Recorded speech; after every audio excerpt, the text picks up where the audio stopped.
Hello everyone, आज की इस वीडियो में हम पढ़ेंगे क्लास 10 साइंस का physics set chapter number 10 the human eye and the colourful world. ठीक है, चलिए स्टार्ट करते हैं। सबसे पहले ह्यूमन आई से। आपको यहाँ पे एक ह्यूमन आई का डायग्राम दिख रहा होगा और यहाँ पे कुछ लिखा हुआ बात है, तो दोनों को कोरिलेट करके पढ़ते चलेंगे। ठीक है, देखिए ह्यूमन आई जो होता है एक कैमरे की तरह होता है। जैसे कैमरे में लेंस होता है वैसे ही ह्यूमन आई में भी एक लेंस होता है।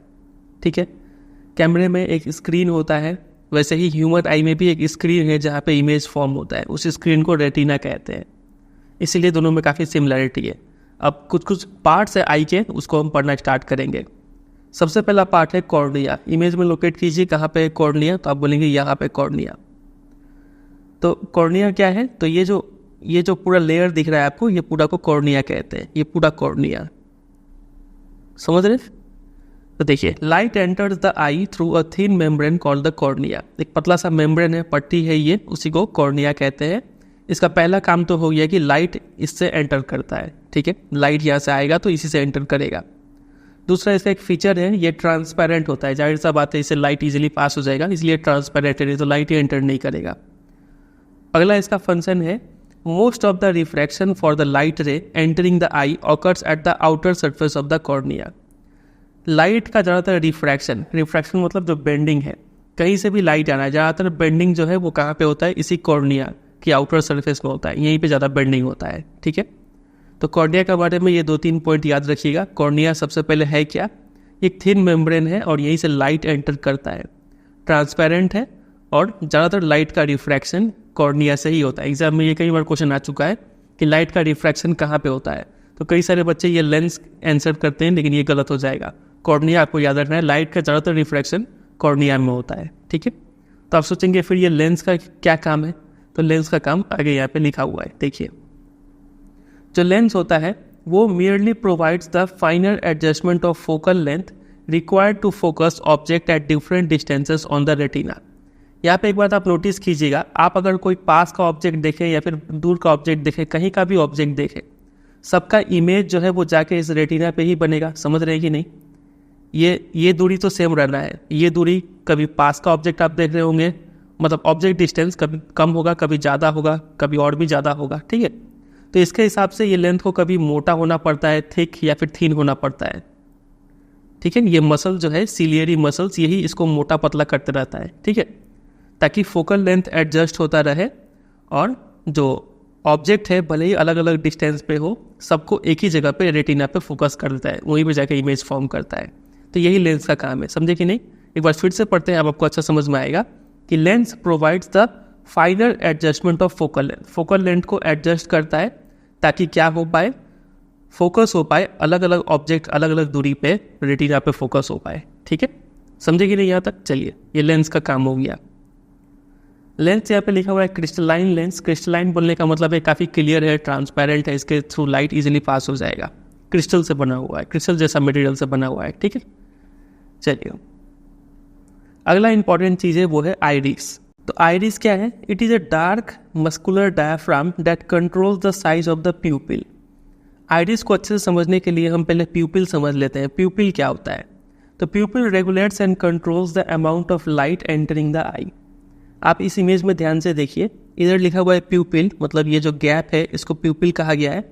और आइरिस, ये आपको ये दो पर्दा जैसा स्ट्रक्चर ऊपर और नीचे दिख रहा है, डार्क मस्कुलर डायफ्राम, उसको आइरिस कहते हैं। ठीक है, अब देखिए, ये पर्दा अगर यहाँ से बढ़ के ये दोनों अगर यहाँ तक आ जाए तो ये गैप जो है यानी प्यूपिल का जो साइज है वो कम जाएगा। तो आइरिस का यही काम है कि iris controls the size of the प्यूपिल। समझे कि नहीं? ये दोनों अगर ऊपर की तरफ खिसक जाए दोनों पर्दा, तो ये गैप बड़ा हो जाएगा, प्यूपिल का साइज बड़ा हो जाएगा। और ये अगर आइरिस नीचे की तरफ खिसकेंगे तो ये गैप छोटा होगा, यानी प्यूपिल का साइज छोटा होगा। तो आइरिस का फंक्शन समझ गए। अब प्यूपिल पे आ जाइए। प्यूपिल क्या करता है? Pupil regulates and controls the amount of light entering the eye. अगर ये गैप ज़्यादा है तो ज़्यादा लाइट एंटर करेगा आँखों में, अगर ये गैप कम है तो कम लाइट एंटर करेगा। तो प्यूपिल का काम इतना ही है कि ये कितना लाइट आई में एंटर करेगा वो रेगुलेट और कंट्रोल करता है। समझ गए? इस सब का फंक्शन याद रखिएगा। इसके बाद आता है रेटिना। रेटिना के बारे में हम जान ही गए, ये एक क्या है, डेलिकेट मेम्ब्रेन है जहाँ पे इमेज फॉर्म होता है। ठीक है, इमेज का फीचर याद कर लीजिए। इमेज आंखों में जो इमेज बनता है वो रियल होता है और इन्वर्टेड होता है, ठीक है। तो ये जो आप पूरा यहाँ पे ये लेयर देख रहे हैं, ये पूरा यहाँ से ये सब रेटिना है, यहाँ से यहाँ तक, ठीक है। चलिए, अब इस रेटिना में एक खास बात है कि a number of light sensitive sales पाए जाते हैं, enormous number of light sensitive sales पाए जाते हैं रेटिना पे, ठीक है। अब ये लाइट सेंसिटिव सेल्स है क्या? ये लाइट सेंसिटिव सेल्स नाम से ही समझ में आ रहा है कि ये लाइट से सेंसिटिव है। जब भी इस पर इमेज फॉर्म होता है, मतलब इस पर जब भी लाइट पड़ता है तो ये सेल्स क्या हो जाते हैं, एक्टिवेट हो जाते हैं और क्या करने लगते हैं, इलेक्ट्रिकल सिग्नल्स जनरेट करते हैं, ठीक है। फिर यही सिग्नल्स को ब्रेन तक भेज दिया जाता है, किसके द्वारा, ऑप्टिक नर्व्स के द्वारा। यहाँ पे आप देखेंगे ये है ऑप्टिक नर्व, जो भी यहाँ पे ये रेटिना है, रेटिना में लाइट सेंसिटिव सेल्स मौजूद है, यहाँ पे बहुत सारे लाइट सेंसिटिव सेल्स है, ये इलेक्ट्रिकल सिग्नल जनरेट करते हैं और ये मैसेज जाता है ऑप्टिक नर्व के थ्रू ब्रेन तक जाता है। फिर ब्रेन उसको समझता है कि आपने क्या देखा है, वो कॉपी क्या देखा है वो ब्रेन समझ लेगा, ठीक है। चलिए, तो ये जो भी हाईलाइट कर रखे हैं ये उस मतलब वो पार्ट का नाम हो गया और उसका फंक्शन क्या है वो याद रखेंगे आप, ठीक है। उसी तरीके से अंडरलाइन किया है। अब एक बार इमेज को अच्छे से समझ लेते हैं, क्या क्या चीज़ हमने यहाँ पे पढ़ा है। देखिए, सबसे पहले क्रिस्टलाइन लेंस है, ये तो हमने समझ लिया इसका काम क्या है कि to make adjustment of focal length, ठीक है। एक्वस ह्यूमर, दो टाइप का ह्यूमर है, ये दोनों नया टर्म है, एक्वस ह्यूमर और विट्रस ह्यूमर। ये दोनों क्या चीज़ है, एक आपको मिलेगा लेंस से पहले आउटसाइड द लेंस और एक आपको मिलेगा बिटवीन लेंस एंड रेटिना, ये विट्रस ह्यूमर वहाँ पे मिलता है, ठीक है। दोनों क्या है, फ्लूइड है, ये जेल लाइक सब्सटेंस है और ये फ्लूइड लिक्विड टाइप है, यहाँ पे सब्सटेंस भरा हुआ है। इसका काम यही है कि न्यूट्रिएंट्स प्रोवाइड करता है कॉर्निया को, लेंस को, और भी बहुत सारा काम है। आप बस इतना याद करके रख लीजिए, बुक में लिखा भी नहीं है तो एग्जाम में पूछेंगे भी नहीं, तब भी आप जान लीजिए कि एक्वस ह्यूमर का काम क्या है, तो कॉर्निया और लेंस को न्यूट्रिएंट्स प्रोवाइड करता है। और विट्रस ह्यूमर का काम क्या है, तो ये आई का शेप को मेंटेन करके रखा रहता है। ये पूरा जो खाली एरिया है इसमें यही जेल लाइक सब्सटेंस भरा हुआ है, ठीक है। इसमें हवा नहीं है, ये gel like substance vitreous humour भरा हुआ है, ये आई का शेप को मेंटेन करके रखता है, ठीक है। चलिए, ये हमने दो देख लिया। एक्वस ह्यूमर मिलता कहाँ पे है, तो कॉर्निया और लेंस के बीच में, ये जो पूरा एरिया है ये इसी लिक्विड से भरा हुआ है, ठीक है। फिर है प्यूपिल, ये गैप को प्यूपिल कहते हैं, वो हमने समझ लिया। आइरिस, ये जो ऊपर और नीचे दो पर्दा है उसको समझ लिया हमने। कॉर्निया, ये जो सबसे टॉप वाला ये लेयर है, ये पूरा को कॉर्निया कहते हैं, ठीक है। उसके बाद विट्रस ह्यूमर हमने समझ लिया, ऑप्टिक नर्व समझ लिया, रेटिना समझ लिया। एक बच रहा है सिलियरी मसल्स, ये क्या होता है, तो सिलियरी मसल्स के बारे में जान लीजिए। अभी हमने देखा कि लेंस का काम क्या है, फोकल लेंथ में एडजस्टमेंट करना है। कभी ये लेंथ पतला हो जाता है, कभी मोटा हो जाता है, जिससे उसका फोकल लेंथ चेंज होता है, ठीक है। तो ये पतला मोटा लेंस को करता कौन है, तो इस लेंस को पतला और मोटा यही सिलियरी मसल्स करते हैं। अगर ये मसल्स यहाँ पे ऊपर से और नीचे से दबा देंगे तो ये लेंस मोटा हो जाएगा, समझ रहे, थोड़ा मोटा हो जाएगा। और यही लेंस अगर नीचे की तरफ खींचेंगे तो यही लेंस खींच के लंबा हो जाएगा, ठीक है। तो सिलियरी मसल से लेंस को मतलब दबाते हैं और फिर हल्का करते हैं, ठीक है। चलिए, तो ये याद रखिएगा। आगे यहाँ पे लिखा है सिलियरी मसल्स का फंक्शन, वो यहाँ पे पढ़ लेंगे। तो ये डायग्राम पूरा अच्छे से प्रैक्टिस करना। एग्जाम में क्या करेंगे कि यहाँ पे ABCD या फिर XYZ लिखेंगे, बोलेंगे नाम बताओ और फंक्शन लिखो, ऐसा करके देंगे। डायग्राम को पहले से बना के देंगे। या फिर एग्जाम में डायरेक्ट ये भी क्वेश्चन आ सकता है कि डायग्राम बनाइए और अच्छे से नाम लिख दीजिए सबका, ये भी आ सकता है। तो इसको अच्छे से प्रिपेयर कर लेंगे। अगला टॉपिक है पावर ऑफ एकोमोडेशन। ये इसमें लिखा हुआ है, देखिए, द आई लेंस, हमने पता है कि ये जेली लाइक मटेरियल से बना हुआ है, ठीक है। Its curvature can be modified to some extent by the ciliary muscles. हमने अभी देखा कि आई लेंस को मोटा या फिर पतला कर सकते हैं ये सिलियरी मसल्स, ठीक है। तो वही मोटा या फिर पतला को क्या बोलते हैं, कर्वेचर। फॉर एग्जांपल, ये अगर कोई बहुत ही पतला है, इसका कर्वेचर कम है, मतलब ये कर्व जो है वो बेंडिंग कम है यहाँ पे, ठीक है। और वही कोई लेंस अगर ऐसा है, काफ़ी मोटा है, तो यहाँ पे आप देखेंगे बेंडिंग ज़्यादा है, तो इसका कर्वेचर भी ज़्यादा हुआ। समझे कि नहीं? तो ये कर्वेचर को मॉडिफाई करने का काम किसका है, सिलियरी मसल्स का है। वो यहाँ पे लिखा है आगे कि अगर ये सिलियरी मसल्स रिलैक्स हो जाए तो क्या होगा, ये लेंस पतले हो जाएंगे, थिन हो जाएंगे, ऐसे स्ट्रेच हो जाएंगे, ठीक है। तो इस केस में क्या होगा, फोकल लेंथ इनका बढ़ जाएगा। मतलब कहीं से भी लाइट आ रहा है तो ये बेंड करेंगे, बहुत दूर में जाके बेंड करेंगे, इसका पावर कम गया है कि नहीं। फोकल लेंथ बढ़ा मतलब पावर कम है। सब हमने लाइट चैप्टर में पढ़ रखा है। अगर आपने नहीं देखा है वो वीडियो तो आप प्लेलिस्ट सेक्शन में जाके देख सकते हैं, ठीक है। तो वो यहाँ पे लिखा है कि अगर ये मसल्स रिलैक्स होंगे तो लेंस पतले हो जाएंगे, यानी फोकल लेंथ काफ़ी बढ़ जाएगा। इससे आप दूर का ऑब्जेक्ट को काफ़ी क्लियरली देख सकते हैं। ठीक है, तो जब आपको दूर का ऑब्जेक्ट देखना होता है तो आपके आंखों का जो सिलियरी मसल्स है वो रिलैक्स हो जाते हैं, जिससे आपका लेंस पतला हो जाता है, आंखों का लेंस, फोकल लेंथ बढ़ जाता है और आप दूर के ऑब्जेक्ट को क्लियरली देख पाते हैं। ठीक है, इतना सारा फंक्शन आपका शरीर अपने आप कर लेता है, आपको कुछ नहीं करना पड़ता है इसमें। उसी तरीके से अगर सिलियरी मसल्स कॉन्ट्रैक्ट, ऊपर से अगर प्रेशर देंगे, फॉर एग्जांपल ये लेंस है और यहाँ पे जो सिलियरी मसल्स है ऊपर में और नीचे में, ये अगर कॉन्ट्रैक्ट करेंगे मतलब नीचे की तरफ दबाएंगे तो क्या होगा, इस लेंस का कर्वेचर बढ़ जाएगा। ठीक है, लेंस मोटे हो जाएंगे, इससे फोकल लेंथ डिक्रीज हो जाएगा। अब कहीं से भी लाइट आए वो उसको तुरंत ही मिला देता है, कन्वर्ट्स कर देता है। ठीक है, फोकल लेंथ डिक्रीज होगा, इसका मतलब पावर बढ़ी है काफ़ी, आप इससे नियर बाई ऑब्जेक्ट को काफ़ी क्लियरली देख पाएंगे। ठीक है, तो जब आपको काफ़ी करीब ऑब्जेक्ट देखना पड़ता है तो आपका जो सिलियरी मसल्स होता है वो कॉन्ट्रैक्ट कर जाते हैं। ठीक है, ये सारा बात समझ के रखिए, असर्शन रीजन क्वेश्चन में काफ़ी हेल्प करेगा ये सब। तो जो मेन टॉपिक चल रहा था पावर ऑफ एकोमोडेशन, ये क्या होता है? तो आई का जो यही एबिलिटी है ना कि वो दूर के ऑब्जेक्ट को भी देख लेता है फोकल लेंथ को बढ़ा के, और करीब के ऑब्जेक्ट को भी देख लेता है फोकल लेंथ को घटा के। इसी एबिलिटी को कहते हैं power of accommodation. The ability of eye lens to adjust its focal length is called accommodation या फिर पावर ऑफ एकोमोडेशन। इसका डेफिनेशन आता है एग्जाम में, याद रखिएगा ये। ठीक है, चलिए अब कुछ एक फैक्ट पता कीजिए, मतलब आपको पता होना चाहिए। क्या आपको पता है कि आप किसी भी ऑब्जेक्ट को कंफर्टेबली और डिस्टिंक्टिवली, आराम से और काफ़ी क्लियरली कितना करीब से देख सकते हैं? आप एकदम अपने नाक के करीब अगर किसी ऑब्जेक्ट को ले जाएंगे तो भले ही आप उसको देख तो पाए हल्का फुल्का, लेकिन आपको काफ़ी अनकंफर्टेबल फील होगा या फिर धुंधला ब्लर दिखेगा। तो आराम से देखने के लिए ये माना गया है कि 25 सेंटीमीटर कम से कम आपकी आंखों से वो ऑब्जेक्ट दूर होना चाहिए। ठीक है, तो देखिए, the minimum distance eight which an object can be seen most distinctly without strain is called least distance of distinct vision या फिर नियर पॉइंट ऑफ द आई। कुछ समझ में नहीं आया होगा आपको, एक बार आराम से समझिए। देखिए, किसी भी ऑब्जेक्ट को क्लियरली देखने के लिए बिना किसी दबाव के कम से कम जितना दूरी पर रखना पड़ेगा ना उस ऑब्जेक्ट को, उसी दूरी को कहते हैं least distance of distinct vision या फिर नियर पॉइंट ऑफ द आई। ये आपका आँख है, फॉर एग्जाम्पल मान लीजिए ये आपका आँख है, तो यहाँ पे आपके आँखों से कम कितना दूरी पे वो ऑब्जेक्ट को रखा जाए कि आप उसको क्लियरली देख पाए। ठीक है, कम से कम दूरी तो क्लियरली देख पाए और बिना कोई स्ट्रेन के, बिना कोई प्रेशर के। ठीक है, तो उसी दूरी को बोलते हैं नियर पॉइंट।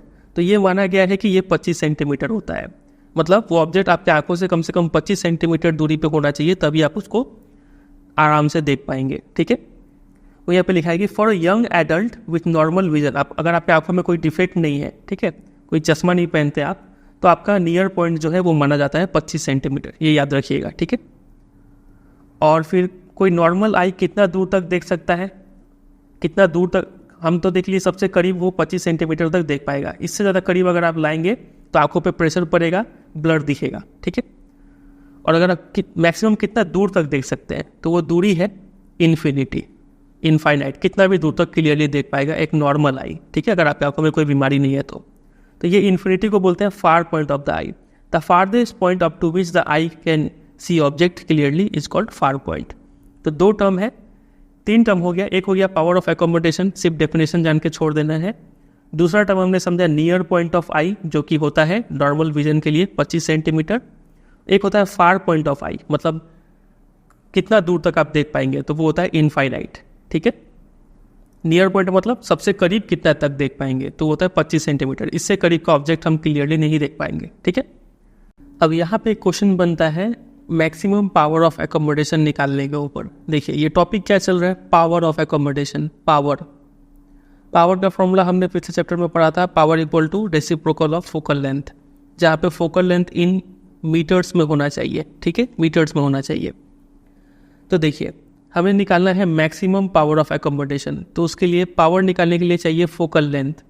तो हम क्या करते हैं, सिंप्लिसिटी के लिए ना ये नियर पॉइंट को ही फोकल लेंथ मान लेते हैं। ठीक है, तो अगर मैक्सिमम पावर ऑफ एकोमोडेशन हमें निकालना है तो वो क्या हो जाएगा, 1/f।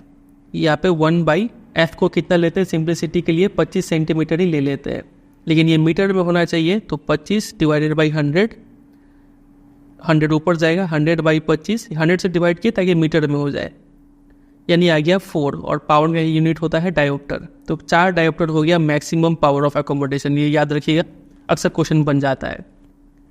इसी तरीके से अगर आपसे कोई पूछे मिनिमम पावर ऑफ एकोमोडेशन निकालने के लिए, तो वो क्या होगा, तो मिनिमम के केस में जो फार पॉइंट है इन्फिनिटी, इसी को हम फोकल लेंथ मान लेते हैं 1/f, यानी 1/इन्फिनिटी इस बार ले रहे हैं, और 1/इन्फिनिटी 0 होता है, ठीक है। तो मिनिमम पावर ऑफ एकोमोडेशन होता है 0 डायोप्टर, और मैक्सिमम पावर ऑफ एकोमोडेशन होता है 4 डायोप्टर। मिनिमम पूछते नहीं है एग्जाम में, यूजुअली मैक्सिमम ही पूछते हैं, तो ये याद रखिएगा, ठीक है, और कैलकुलेशन भी। चलिए, तो अगर आपसे कोई पूछे कि रेंज ऑफ विजन ये क्या है, रेंज ऑफ विजन मतलब वो कितना दूरी का रेंज है जो हम देख पाएंगे कंफर्टेबली, तो आप बोलेंगे मैक्सिमम तो हम इन्फिनिटी तक देख सकते हैं, और मिनिमम कहाँ तक, 25 सेंटीमीटर तक। तो 25 सेंटीमीटर टू इन्फिनिटी, यही हो गया range of vision, between 25 centimetre and infinity, यही तक नॉर्मल आई देख पाएगा, ठीक है। चलिए, तो हमने आई के बारे में अच्छा खासा पढ़ लिया है, अब एक बीमारी के बारे में पढ़ते हैं। उस बीमारी का नाम है कैटरैक्ट। ये क्या होता है, कई बार उम्र के साथ साथ जो आंखों का लेंस होता है वो क्या होता है, मिल्की हो जाता है, यानी वो एंड क्लाउडी, वाइट होने लगता है वो लेंस, ठीक है।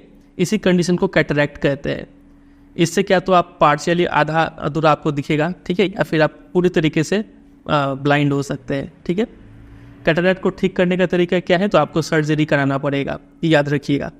आगे और भी हम कई सारे डिफेक्ट पढ़ने वाले हैं, तो एक डिफेक्ट कैटरैक्ट, ये याद रखिएगा, इसके बारे में आता है क्वेश्चन, शॉर्ट क्वेश्चन MCQ में आता है। चलिए अगले टॉपिक पे आते हैं। अगला टॉपिक है defects of vision and their correction. देखिए यहाँ पे 3 डिफेक्ट के बारे में बात कर रहे हैं, 3 common refractive defects of vision. एक का नाम है मायोपिया, जिसको नियर साइटेडनेस भी बोलते हैं, दूसरे का नाम है हाइपरमेट्रोपिया, जिसको फार साइटेडनेस भी बोलते हैं, और तीसरा है प्रेसबायोपिया। तीनों को डिटेल में पढ़ेंगे। ये तीनों ही रिफ्रैक्टिव डिफेक्ट है, मतलब आंखों का लेंस में कुछ खराबी हो जाए तब ऐसा होता है। सबसे पहले आते हैं मायोपिया पे। मायोपिया होता क्या है, इसको नियर साइटेडनेस भी कहते हैं, मतलब आपको सिर्फ करीब का दिख रहा है, तो क्या नहीं दिख रहा है आपको, दूर का क्लियरली नहीं दिखेगा, ठीक है। वो यहाँ पे लिखा है a person with myopia can see near by objects clearly but can not see distant objects distinctly, ठीक है। डिस्टेंट ऑब्जेक्ट मतलब दूर का ऑब्जेक्ट आपको क्लियरली नहीं दिखेगा, समझ गए। तो इसका मतलब अ person with this defect has the far point nearer then infinity. अगर ये इंसान का विजन नॉर्मल होता, अगर ये हेल्दी आई होता इसका, तो ये दूर कहाँ तक देख सकता था, इन्फिनिटी तक देख सकता था। लेकिन चूंकि अब ये इन्फिनिटी तक नहीं देख पा रहा है, इसका मतलब इसका जो फार पॉइंट है वो इन्फिनिटी से करीब है, यहीं तक देख पा रहा है क्लियरली, तो ये हो गया इसका फार पॉइंट, ठीक है। इसमें होता क्या है एग्जैक्टली, ये बीमारी हुआ क्यों, तो देखिए इस केस में द इमेज जो होता है ना of distant object is formed in front of the retina. अगर आप कोई दूर का ऑब्जेक्ट देख रहे हैं तो उसका जो इमेज है बनना कहाँ चाहिए था, रेटिना पे बनना चाहिए था। दोनों रेज आके कन्वर्ट होके रेटिना पे मिलने चाहिए थे, लेकिन वहाँ पे नहीं मिलके रेटिना के पहले ही in front of the retina पे उसके सामने ही बन जा रहे हैं, तो हमें क्लियरली दिखेगा नहीं, ठीक है। तो इस बीमारी के होने का कारण क्या है, तो 2 रीज़न है। पहला, excessive curvature of the eye lens. क्या तो आपका आई लेंस बहुत ही ज़्यादा बेल्ड हो गया है, यानी मोटा हो गया है, ठीक है। हो सकता है आप बहुत ज़्यादा करीब का चीज़, मोबाइल चला रहे हैं, बहुत दिन तक मोबाइल चला रहे हैं, तो आपको करीब का देखने का आदत हो गया, तो आँख का कर्वेचर बढ़ जाता है लेंस का, ठीक है। क्या तो ये एक रीज़न हो सकता है कि आपको दूर का नहीं दिख रहा है, या फिर एक ये भी रीज़न हो सकता है elongation of the eye ball. आपका आई बॉल का साइज ही थोड़ा लंबा हो गया, लंबा खींच गया, ठीक है। तो ये जो रे है पहले ही मीट हो जा रहे हैं इन फ्रंट ऑफ द रेटिना। तो ये 2 रीज़न होता है ये बीमारी होने का, ठीक है, मायोपिया का।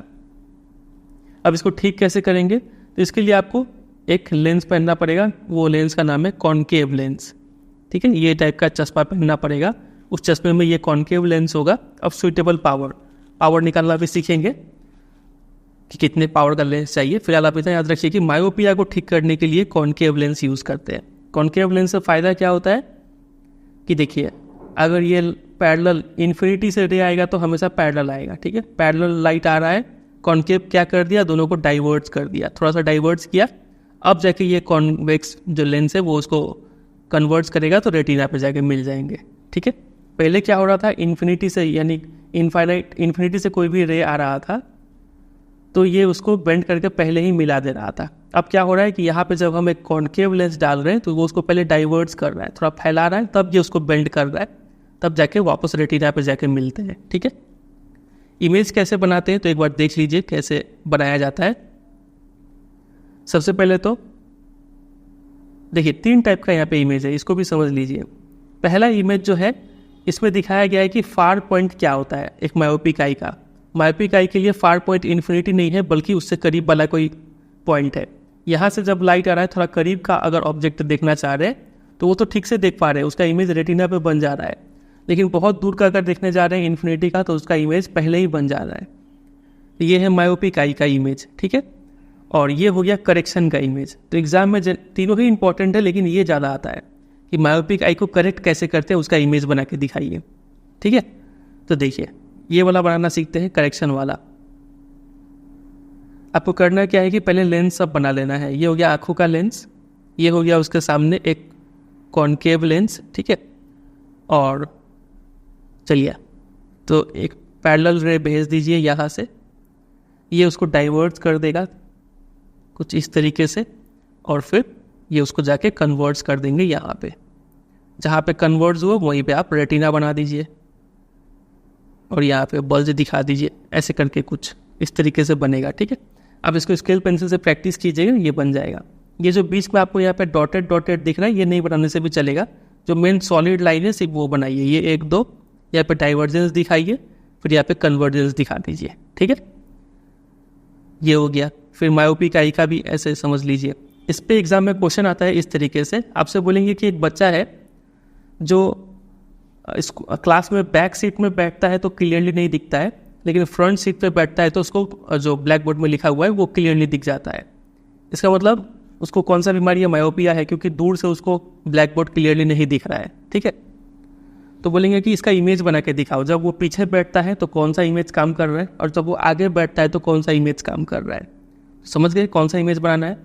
तो जब वो फ्रंट सीट पे बैठ रहा है तब उसको दिख जा रहा है क्लियरली, मतलब उसका फार पॉइंट ये वाला इमेज बना देना है, ठीक है। लेकिन वही जब बैक सीट में जाकर बैठ रहा है तो नहीं देख पा रहा है, तब उसको ब्लर दिख रहा है। ये बैक सीट वाला डायग्राम ये होगा, समझे। और करेक्शन का तो डायरेक्ट यही पूछेंगे कि करेक्ट कैसे करें, करेक्शन का डायग्राम ये बनेगा। तीनों ही डायग्राम अच्छे से प्रैक्टिस करना है, ठीक है। चलिए, और ये जितना भी PDF है, जो भी हम अंडरलाइन कर रखे हैं, जो भी लिख रखे हैं, ये सब ये डाउनलोड करने के लिए वेबसाइट पे मिल जाएगा, वहाँ पे जाके आप डाउनलोड कर सकते हैं। इस चैप्टर का इंपॉर्टेंट क्वेश्चन आंसर्स और नोट्स ये भी वेबसाइट पर प्रोवाइड कर दिए, वहाँ पे जाके आप उसको तैयार कर सकते हैं, ठीक है। आप सिंपली क्या करेंगे, गूगल में सर्च कर देंगे कि human eye and colourful world important questions bye CBSE guidance, last में ये जरूर ऐड कर दीजिएगा, आपको पहले नंबर पे मिल जाएगा, ठीक है। नोट्स भी चाहिए तो human eye and colourful world class 10 notes by CBSE guidance, ये लिख के सर्च कर दीजिए। तो अभी के लिए ये इतना क्लियर है। चलिए क्या क्या पढ़ा एक बार रिकैप कर लेते हैं। मायोपिया होता क्या है, ठीक है, इसका फार पॉइंट कहाँ होता है, इसमें एग्जैक्टली होता क्या है, फिनोमेना की इमेज रेटिना के पहले ही इमेज बन जाता है, इसका कॉज बहुत इंपॉर्टेंट, और सॉल्यूशन क्या है, तो concave lens of suitable power ये यूज़ करेंगे, ठीक है। चलिए, और तीनों डायग्राम। अब आ जाइए दूसरे डिफेक्ट पे जो कि है हाइपरमेट्रोपिया। इसको हम लोग बोलते हैं फार साइटेडनेस भी, मतलब आपको सिर्फ दूर का ही क्लियर दिख रहा है, करीब का आप देख ही नहीं पा रहे हैं। तो a person with hypermetropia can see distant object clearly, दूर का तो आपको क्लियर दिख रहा है लेकिन करीब का नहीं देख पाते हैं आप क्लियरली। इसका मतलब जो नियर पॉइंट है आपका 25 सेंटीमीटर नहीं होके उससे और दूर है। The near point for the person is farther away from the normal near point. 25 centimetre पे आप रखेंगे तो नहीं देख पाएंगे, थोड़ा दूर रखना पड़ता है आपके लिए ऑब्जेक्ट, तब आप क्लियरली देख पाते हैं, ठीक है।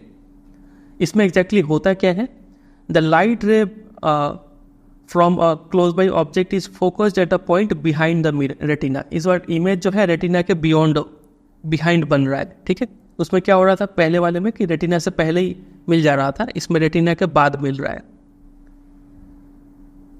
तो ये डिफेक्ट होता क्यों है, तो 2 रीजन से, क्या तो फोकल लेंथ बहुत ज़्यादा हो गया, ठीक है, यानी ये लेंस जो है पतला हो गया, कर्वेचर डिक्रीज हो गया तो फोकल लेंथ बढ़ जाएगा, ठीक है।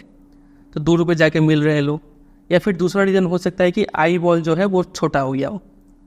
मायोपिया में हमने देखा था आई बॉल इलोंगेट हो गया था, इसमें क्या होगा, आई बॉल छोटा हो गया, तो ये बीमारी होता है। ठीक है, इसको करेक्ट कैसे करेंगे, तो ठीक उसका उल्टा, उसमें हम ले रहे थे कॉन्केव लेंस, तो इसमें हम यूज़ करेंगे कॉन्वेक्स लेंस, ठीक है, ऑफ एप्रोप्रिएट पावर। समझे? इसका एक बार डायग्राम पे ध्यान दीजिए। सबसे पहला डायग्राम है जिसमें बताया गया है नियर पॉइंट क्या है हाइपरमेट्रोपिक आई का। तो ये होता है नॉर्मल नियर पॉइंट, इसका नॉर्मल नियर पॉइंट दूर है, इससे दूर है, दूर पे रखेंगे तो अच्छा ये क्लियरली देख लेगा। ठीक है, अगर यहाँ पे रखेंगे, नॉर्मल नियर पॉइंट पे रखेंगे कोई ऑब्जेक्ट को, तो उसका इमेज जो है रेटिना के बाहर बनेगा, बिहाइंड बनेगा, जो कि क्लियरली नहीं दिखेगा। ठीक है, ये हो गया हाइपरमेट्रोपिक आई, ये हो गया उसका नियर पॉइंट। और करेक्शन में ऐसे दिखाएंगे आप कि ये है normal near point, N dash यहाँ पे लिखा हुआ है near point of normal eye. ठीक है, और एन जो है वो near point of hypermetropic eye है। तो देखिए इस बार क्या हो रहा है, अब हम चश्मा पहन रहे हैं कॉन्वेक्स लेंस, तो इस बार नियर पॉइंट से ही लाइट आ रहा है। एक तो ये कॉन्वेक्स उसको कन्वर्ट कर दे रहा है, समझ रहे, थोड़ा बेंड किया, उसके बाद ये आंखों का जो लेंस है वो भी उसको और बेंड करके पहले ही मिला दे रहा है। ठीक है, मतलब रेटिना पे मिला दे रहा है। इस तरीके से ये काम करता है। एक बार आपको बना के दिखाते हैं। देखिए ये हो गया आंखों का लेंस, और ये आपने एक पहन लिया चश्मे वाला कॉन्वेक्स लेंस। ठीक है, ये है normal near point, N dash जिसको बोलते हैं, और ये है हाइपरमेट्रोपिक आई का नियर पॉइंट। पहले क्या हो रहा था, अगर ये लेंस नहीं होता तो पहले क्या हो रहा था, यहाँ से लाइट निकलता और ये जाके इधर पे जाके मिलता, जो भी पॉइंट है रेटिना के बाहर वाला पॉइंट होता। समझ रहे हैं कि नहीं यहाँ तक? अब क्या हो रहा है देखिए, अब हम चश्मा पहन लिए हैं, तो अब क्या होता है कि यहाँ से लाइट गया, ये उसको बेंड कराए थोड़ा, और ये उसको और भी थोड़ा बेंड करा दिए। ठीक है, अब क्या हो गया कि ये रेटिना पे ही इमेज बन गया। समझे कि नहीं? इस तरीके से ये थोड़ा ज़्यादा पीछे हो गया, थोड़ा प्रैक्टिस करेंगे, ये लेंस यहाँ पे बना देंगे। ठीक है, चलिए, और इसको डॉट डॉट डॉट डॉट करके, ये छोड़ भी सकते हैं आप, नहीं भी दिखाने से चलेगा, लेकिन दिखा भी सकते हैं आप ऐसे करके। ये हो गया करेक्शन वाला डायग्राम। तो ये तीनों डायग्राम आप प्रैक्टिस करेंगे, एग्जाम में ये टर्म यूज़ करेंगे डिफेक्टिव आई। एक डिफेक्टिव हाइपरमेट्रोपिक आई का इमेज बनाओ, तो आपको ये इमेज बनाना है, करेक्टेड आई का ये इमेज बनाना है, और नियर पॉइंट का ये इमेज बनाना है। समझे? और इस केस में जो बैक सीट फ्रंट सीट वाला ऐसा टर्म यूज़ होगा, तो आप समझिएगा ये डायग्राम बनाना है, ये डायग्राम बनाना है। चलिए, ये दो हो गया। अब आ जाइए तीसरे पे, जो कि है प्रेसबायोपिया। ये प्रेसबायोपिया क्या होता है? ये भी एक ऐसा बीमारी है जो एजिंग, उम्र बढ़ने के साथ साथ होता है। उम्र बढ़ने के साथ साथ आपका जो पावर ऑफ एकोमोडेशन है वो कमता है, मतलब जो सिलियरी मसल्स है वो कमज़ोर हो जाते हैं। ठीक है, तो they find it difficult to see nearby object comfortably. करीब का ऑब्जेक्ट दिखता नहीं है बिना आई ग्लासेस के। ठीक है, इसी बीमारी को कहते हैं presbyopia. It arises due to gradual weakening of the ciliary muscles. हो रहा, सिलियरी मसल्स कमज़ोर हो जाएगा तो आपका पावर ऑफ एकोमोडेशन कम जाएगा, इससे आपका लेंस का फ्लेक्सिबिलिटी कम जाता है। ठीक है, इसी को प्रेसबायोपिया कहते हैं। कई बार ऐसा भी देखा गया कि एक पर्सन दोनों ही बीमारी से सफ़र कर रहा है, मायोपिया भी हाइपरमेट्रोपिया भी, मतलब उसको बहुत करीब का भी नहीं दिख रहा है और बहुत दूर का भी नहीं दिख रहा है, ऐसा भी हो जाता है। तो ऐसे केस में उस पर्सन को बाईफोकल लेंस दिया जाता है। नाम से समझ में आ रहा है, बाईफोकल। उसमें दोनों ही टाइप का लेंस है, कॉनकेव भी और कॉन्वेक्स भी। तो देखिए इसमें क्या होता है, अपर पोर्शन में कॉनकेव लेंस होता है जिससे आप दूर का ऑब्जेक्ट को देख पाएंगे, और नीचे वाले पोर्शन पे कॉन्वेक्स लेंस होता है जिसपे आप नियर वाले ऑब्जेक्ट को देख पाएंगे। ये लेंस का डायग्राम कुछ इस तरीके से होता है, जैसे कि देखिए ये हो गया एक कॉनकेव लेंस, ये ऊपर में हमने डाल दिया कॉनकेव लेंस, पतला सा होगा, इतना मोटा तो नहीं होगा। इससे क्या होगा कि आप दूर का ऑब्जेक्ट देख पाएंगे, और इसी से चिपका के आप क्या कर रहे हैं, एक कॉन्वेक्स लेंस भी लगा दे रहे हैं नीचे में। ये ऊपर में कॉनकेव हो गया, और नीचे वाला जो सरफेस है ये हो गया कॉन्वेक्स। इससे क्या होगा कि आप करीब का ऑब्जेक्ट देख पाएंगे। तो इसका डायग्राम कैसा बन गया, सिर्फ सरफेस अगर हम बनाएं, ये लाइन अगर छोड़ दें तो डायग्राम कुछ इस तरीके से हो जाएगा। इसी को बोलते हैं बाईफोकल लेंस। ठीक है, ये रहा, इसमें भी बना के रख दिए, इसको ध्यान रखिएगा। तो ऐसी बीमारी को आप बाईफोकल लेंस पहन के ठीक कर सकते हैं, या फिर आज के टाइम पर सर्जरी भी आ गया है, सर्जरी करा के भी ठीक करवा सकते हैं। तो इतना ही थ्योरी है। चलिए कुछ आप जो भी सीखे अभी तक वो ज्ञान को आप आजमाएंगे, उससे पहले कुछ बात जान लीजिए। मायोपिया को ठीक करने के लिए हम कॉन्केव लेंस का यूज़ कर रहे थे, तो कॉन्केव लेंस का जो पावर होता है और फोकल लेंथ दोनों ही नेगेटिव होता है, ये याद रखिएगा, ठीक है। पहले भी हम याद कर चुके हैं पिछले चैप्टर में, फिर भी एक बार रिकैप कर रहे हैं। और कॉन्वेक्स लेंस का जो कि हम हाइपरमेट्रोपिया को ठीक करने के लिए यूज़ करते हैं, इसमें पावर और फोकल लेंथ दोनों ही पॉजिटिव होते हैं, ठीक है। और पावर निकालने का फॉर्मूला 1/फोकल लेंथ d, और ये डायोप्टर में मेजर होता है, ये मीटर में मेजर होता है। बात क्लियर है यहाँ तक? चलिए कुछ क्वेश्चन देख लीजिए। पावर ऑफ एकोमोडेशन का डेफिनेशन लिख देना है, जो अंडरलाइन करा है वही लिखना है। दूसरा, a person with a myopic eye can not see object beyond 1.2 metre distinctively. Myopic है मतलब इसको दूर का क्लियरली नहीं दिखता है, ठीक है। वही बोला गया कि 1.2 मीटर के बाद तो ये देख ही नहीं पा रहा है, जबकि इसको दिखना कहाँ तक चाहिए था, इन्फिनिटी तक दिखना चाहिए था। What should be the type of corrective lens use to restore proper vision. कौन सा लेंस इसको यूज करना चाहिए, बताइए कौन सा। तो अगर आप कॉन्केव कह रहे हैं तो आप बिल्कुल राइट है, ठीक है। What is the far point and near point of a human I with normal vision. Normal vision के लिए फार पॉइंट क्या है, इन्फिनिटी है। नियर पॉइंट क्या है, 25 सेंटीमीटर है। 4, student has a difficulty reading the black board while sitting in the last row. Last bench पे बैठता है तो ब्लैक बोर्ड नहीं दिखता है। कौन सा डिफेक्ट है इसका, मायोपिया है। How can it be corrected, कैसे करेक्ट होगा, तो इसको आप क्या पहनवाइए, कॉन्केव लेंस पहनवाइए विद सुइटेबल पावर, ठीक है। चलिए ये हो गया। इसका कॉज भी पूछ सकते थे तो वो भी लिखना, अंडरलाइन कराई दिया यहाँ पे, वही दोनों लिखना है, ठीक है। चलिए कुछ एक्सरसाइज से क्वेश्चंस देख लेते हैं, कुछ न्यूमेरिकल्स भी आता है इसके ऊपर, तो वो जानना जरूरी है। ये देखिए पहला क्वेश्चन का आंसर दीजिए आप। The human eye can focus on object at different distances by adjusting the focal length of the eye lens, this is due to. तो इसी को तो बोलते हैं क्या, एकोमोडेशन बोलते हैं। Human I forms the image of an object at it. Image कहाँ पे फॉर्म होता है, तो रेटिना पे फॉर्म होता है। कैसा इमेज बता सकते हैं, दो प्रॉपर्टी, तो रियल और इन्वर्टेड। तीसरा, the least distance of distinct vision of a young adult with normal vision कितना होता है, वो 25 centimetre. The change in focal length of a eye lens is caused by the action of. Focal length कौन change करता है, तो यही ciliary muscles, ठीक है। फिर 5, 6 और 7 तीनों न्यूमेरिकल है, अभी करेंगे। उससे पहले आप 8 का आंसर दे दीजिए। Why is the normal eye not able to see clearly the object placed closer than the 25 centimetre. अगर हम 25 सेंटीमीटर से पहले किसी ऑब्जेक्ट को रख रहे हैं तो हम क्लियरली क्यों नहीं देख पाते हैं, तो इसका आंसर यही होगा कि बिकॉज द सिलियरी मसल्स जो है वो लेंस को और नहीं दबा सकते हैं, are unable to contract the eye lens beyond a certain limit, ठीक है। इसलिए हम इससे करीब का ऑब्जेक्ट को नहीं देख पाएंगे। 9th क्वेश्चन है, what happens to the image distance in the eye when we increase the distance of an object from the eye. आप एक बार नोटिस कीजिएगा, जब आपने ह्यूमन आई का डायग्राम देखा था, यहाँ पे लेंस था, यहाँ पे रेटिना था, ऐसा ही तो डायग्राम बन रहा था, ठीक है। तो बोल रहा है कि इमेज डिस्टेंस का क्या होता है, जब आप ऑब्जेक्ट को कभी करीब रखते हैं, कभी दूर रखते हैं, कभी इधर कभी उधर, ऑब्जेक्ट का डिस्टेंस आप चेंज करते जा रहे हैं, ठीक है। लेकिन इमेज डिस्टेंस जो कि v होता है, वो उसके साथ क्या होता है, देखिए जब आप ऑब्जेक्ट यहाँ रख रहे हैं तो u इतना है, जब ऑब्जेक्ट यहाँ रख रहे हैं तो u इतना बढ़ गया, यहाँ रखेंगे तो u और ज़्यादा हो जाएगा, ठीक है। लेकिन v का बारे में आप नोटिस कीजिए कि लेंस से लेके जो यहीं पे हर बार इमेज तो रेटिना पे ही बनेगा, तो v का जो लेंथ है वो हमेशा सेम होता है। आप ऑब्जेक्ट को कहीं भी रखिए, इमेज डिस्टेंस हमेशा सेम रहेगा, ठीक है। तो ये आंसर हो जाएगा रिमेन सेम। चलिए अब ये 3 क्वेश्चन करते हैं, 5, 6 और 7। क्वेश्चन नंबर 5 में लिखा हुआ है कि a person needs a lens of power -5.5 dioptre. Power negative है, इससे समझ में आ रहा है कॉन्केव लेंस है, और कॉन्केव लेंस से समझ में आ रहा है इसको कौन सा बीमारी है, मायोपिया है। देखिए पावर देखते ही आपको इतना सारा जानकारी मिलता है, ठीक है। For correcting his distant vision, और for correcting his near vision he needs a lens of power इतना। इसका मतलब इस इंसान को दोनों बीमारी है, दूर का भी नहीं दिखता है, करीब का भी नहीं दिखता है।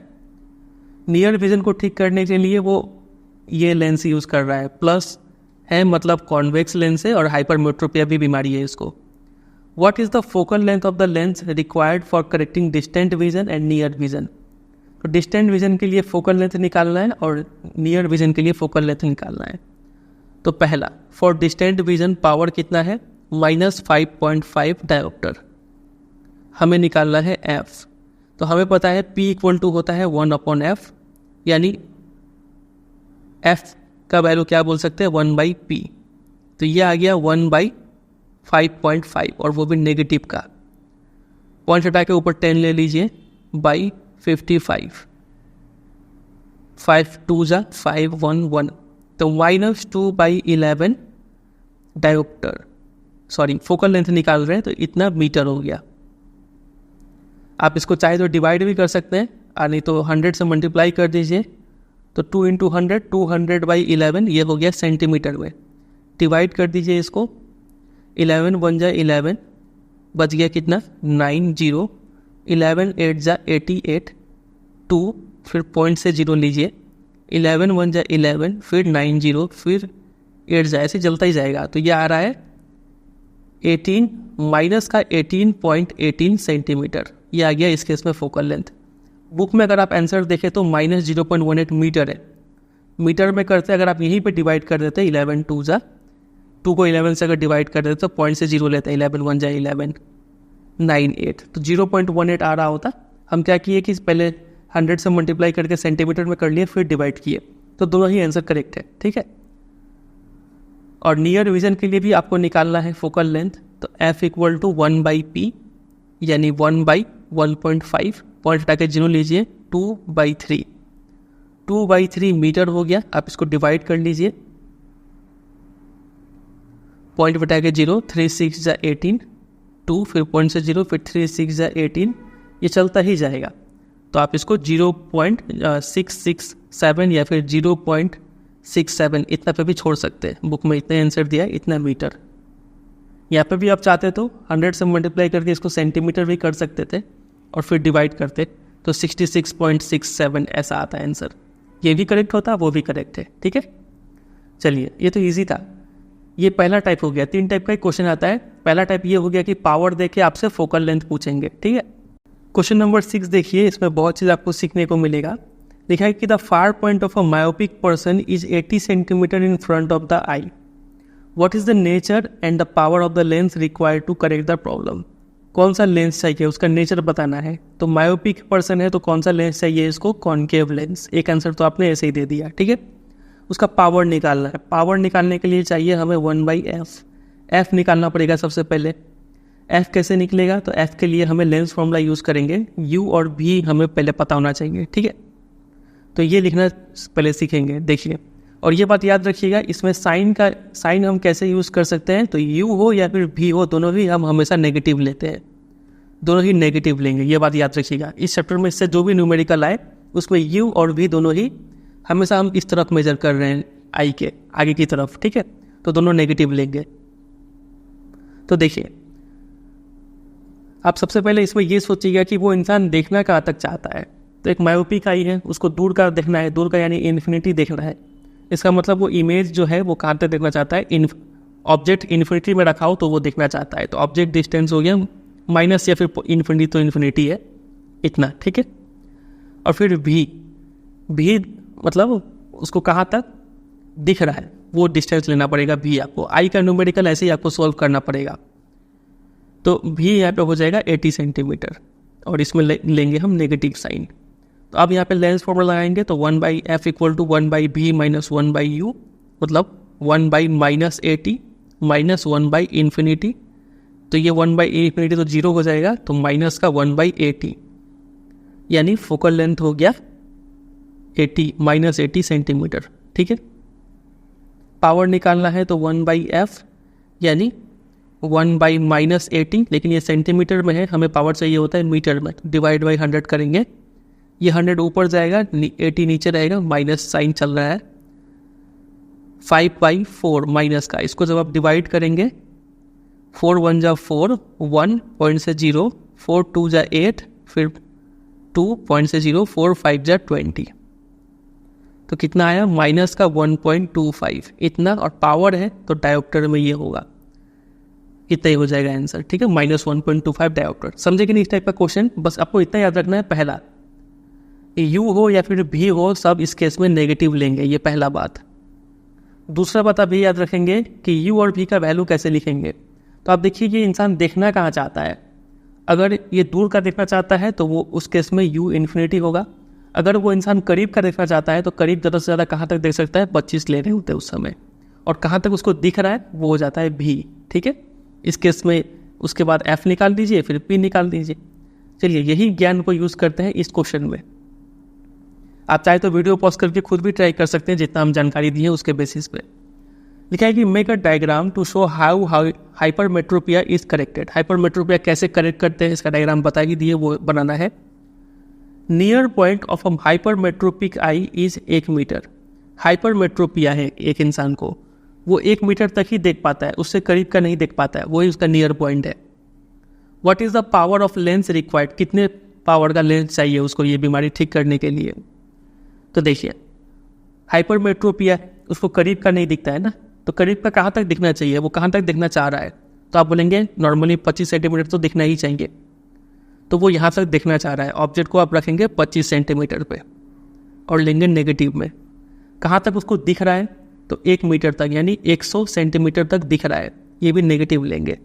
एफ निकाल दीजिए लेंस फॉर्मूला लगा के, 1/b - 1/u, ये हो गया 1/-100 -1/- 25, ये हो जाएगा -1/100, ये हो गया +1/25। एलसीएम लेंगे 100 1, और ये हो गया +25 4 जा, कितना आएगा ये, प्लस का हो जाएगा 3/100। 1/f हमने निकाला था, तो f निकाल दीजिए 100/3, तो p हो जाएगा 1/f, यानी 1/100/3 सेंटीमीटर। इसको मीटर बनाने के लिए डिवाइड बाई 100, वो 100 ऊपर चला जाएगा, ठीक है। तो ये 100 कैंसिल आउट और 3 ऊपर चला जाएगा, 3 डायोप्टर आ जाएगा आंसर। और क्या पूछा था, पावर बता दिया हमने। नेचर बताना है तो हाइपरमेट्रोपिया को कौन सा लेंस यूज़ करेंगे, कॉन्वेक्स हो जाएगा, कॉन्वेक्स लेंस। और लास्ट में देखिएगा एक लाइन यहाँ पे यूज़ किया है इन्होंने, assume that near point of normal I is 25। बोला कि मान लीजिए नियर पॉइंट 25 है, अगर नहीं भी लिखा रहता तो हम 25 से यूज़ करते, ठीक है। चलिए तो ये 2 टाइप का क्वेश्चन है, एक हमने देखा ये मायोपिया पे, और दूसरा हमने देख लिया हाइपरमेट्रोपिया पे। ये दोनों को अच्छे से प्रैक्टिस कीजिए। और एक क्वेश्चन ये भी देख लीजिए, ये वेबसाइट से दिया है, इंपॉर्टेंट क्वेश्चन आंसर में से एक क्वेश्चन उठाए, ये सब पहले आ चुका है। इसमें लिखा है कि the far point of a myopic person is 150 centimetre in front of the eye. अभी तक कुछ समझ में नहीं, आपको सिर्फ इस पर नोटिस करना है, मायोपिक आई है, मायोपिक पर्सन है, ठीक है। कैलकुलेट फोकल लेंथ और पावर भी निकालना है to enable in to see distant object clearly. वो दूर का देखना चाहता है, मायोपिया है उसको, वो दूर का देखना चाहता है। कहाँ तक देखना चाहेगा, इन्फिनिटी तक देखना चाहेगा। तो आप ऑब्जेक्ट को रखेंगे कहाँ पे, इन्फिनिटी पे, ठीक है।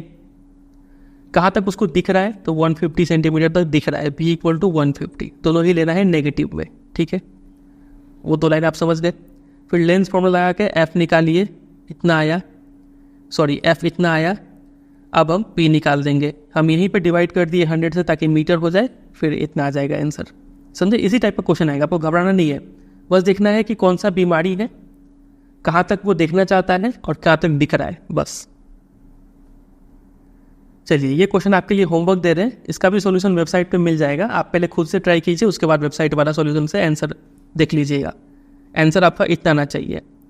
देखिए, can not see object distinctively when placed at a distance of less than 50 centimetre.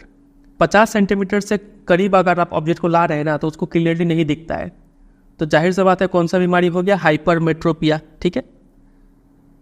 बीमारी का नाम लिखना है, 2 रीज़न लिखना है, फिर पावर बताना है। पावर मतलब वही आपको सारा खेल करना पड़ेगा, पहले एफ निकालना है, पहले यू भी ये सब लिखिए, फिर एफ निकालिए, लेंस का नेचर बताना है, ठीक है। और he should be using to see clearly the object placed at a distance of 30 centimetre from the eye. वो यहीं तक देखना चाह रहा है, ये बात याद रखिएगा, ठीक है। इससे थोड़ा सा हेल्प करेंगे अगर हम आपका, हमें चाहिए u और v। हाइपरमेट्रोपिया है वो कहाँ तक देखना चाहेगा, 25 सेंटीमीटर तक देखना चाहेगा नॉर्मली, है कि नहीं। लेकिन इस क्वेश्चन में बोल दिया है कि वो कहाँ तक देखना चाहता है, वो सिर्फ 30 सेंटीमीटर तक ही देखने में वो खुश है, बुढ़ा होगा इतना ही देख के वो खुश है, ठीक है। तो 30 सेंटीमीटर आप ले लीजिए यहाँ पे, ठीक है, नेगेटिव का है। ऑब्जेक्ट डिस्टेंस ऐसे यहाँ पे लेंगे, अगर ये लाइन नहीं होता तो 25 ही ले रहे होते हम यहाँ पे। चलिए, और कहाँ तक दिख रहा है, 50 सेंटीमीटर तक दिख रहा है, उससे कम कर रहे हैं तो नहीं दिख रहा है, तो भी 50 होगा। इतना बता दिए, अब आगे सॉल्व कर लीजिएगा, ठीक है। फिर डायग्राम्स भी बनाना है डिफेक्टिव आई का और करेक्टेड आई का, तो दूसरा और तीसरा डायग्राम इसमें चाहिए। आंसर इतना आना चाहिए, इसको आप खुद से प्रैक्टिस कीजिए। नेक्स्ट टॉपिक है refraction of light through a prism. Prism क्या होता है अभी समझेंगे, उससे पहले लास्ट चैप्टर में हमने पढ़ा था रेक्टेंगुलर ग्लास स्लैब के बारे में, ठीक है। हमने इसके थ्रू रिफ्रैक्शन देखा था कि लाइट कैसे पास करता है। हमने देखा था कि ये अगर रेक्टेंगुलर ग्लास स्लैब है और ये अगर इंसिडेंट रे है तो ये रिफ्रैक्ट होने के बाद थोड़ा सा बेंड हो जाता है टुवर्ड्स द नॉर्मल, है कि नहीं। फिर अब यहाँ से डेंसर टू लाइटर मीडियम में जा रहा है तो ये अवे फ्रॉम द नॉर्मल, जो ये निकलता है इमर्जेंट रे, ये था इंसिडेंट रे, ये था रिफ्रैक्टेड रे। तो जो इमर्जेंट रे होता है जो बाहर निकलता है वो पैरेलल होता है to the direction of incident ray और स्लाइटली डिस्प्लेस्ड होता है। वही हमने यहाँ पे अंडरलाइन किया हुआ है, इमर्जेंट रे is parallel to incident ray और स्लाइट लैटरली डिस्प्लेस्ड होता है स्लाइटली, ठीक है।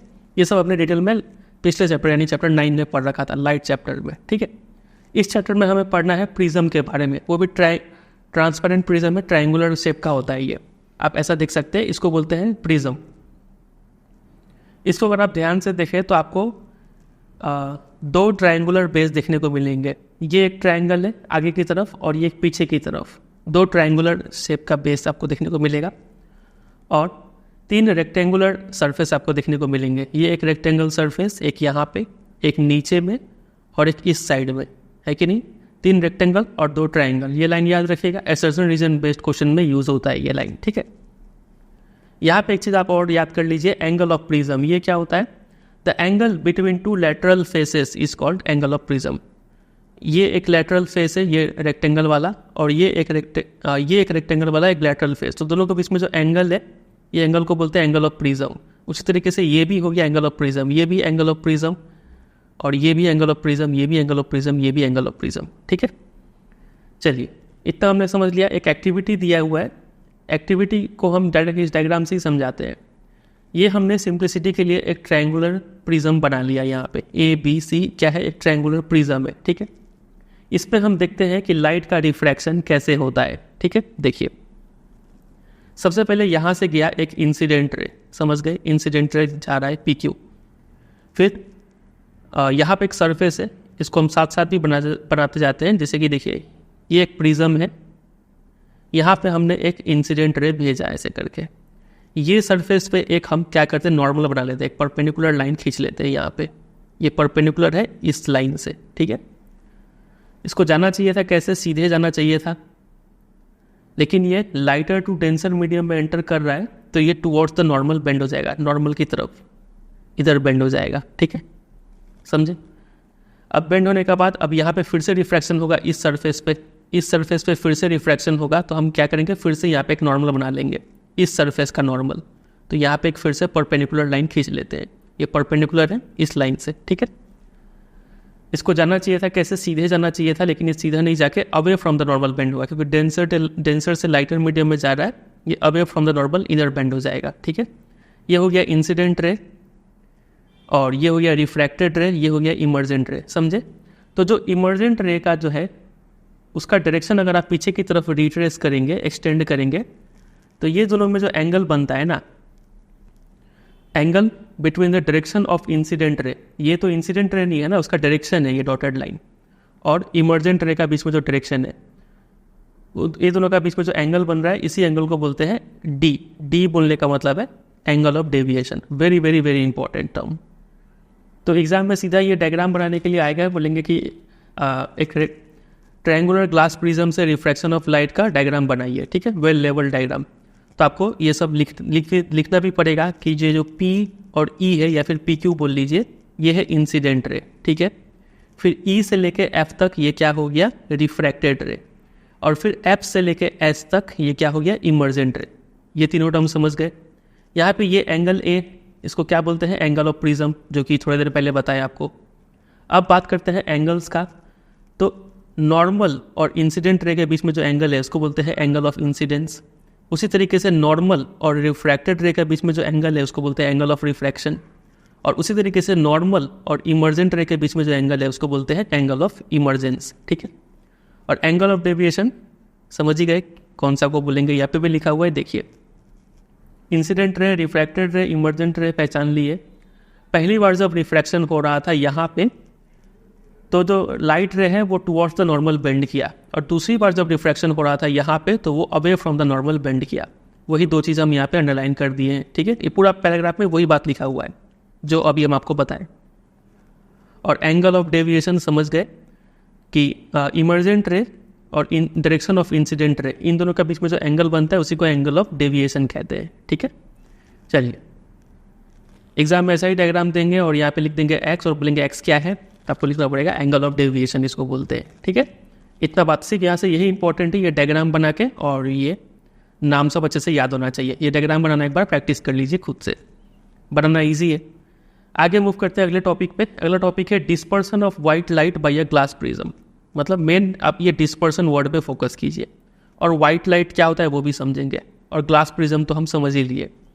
चलिए एक एक करके देखते हैं क्या लिखा हुआ है। एक एक्टिविटी है, उस एक्टिविटी में बोला गया है कि आप एक प्रिज्म लीजिए और उस प्रिज्म पे वाइट लाइट बीम को, वाइट लाइट मतलब यहाँ पे बोला गया है सनलाइट को, ठीक है, सनलाइट को इंसिडेंट करवाइए यहाँ पे इस प्रिज्म पे।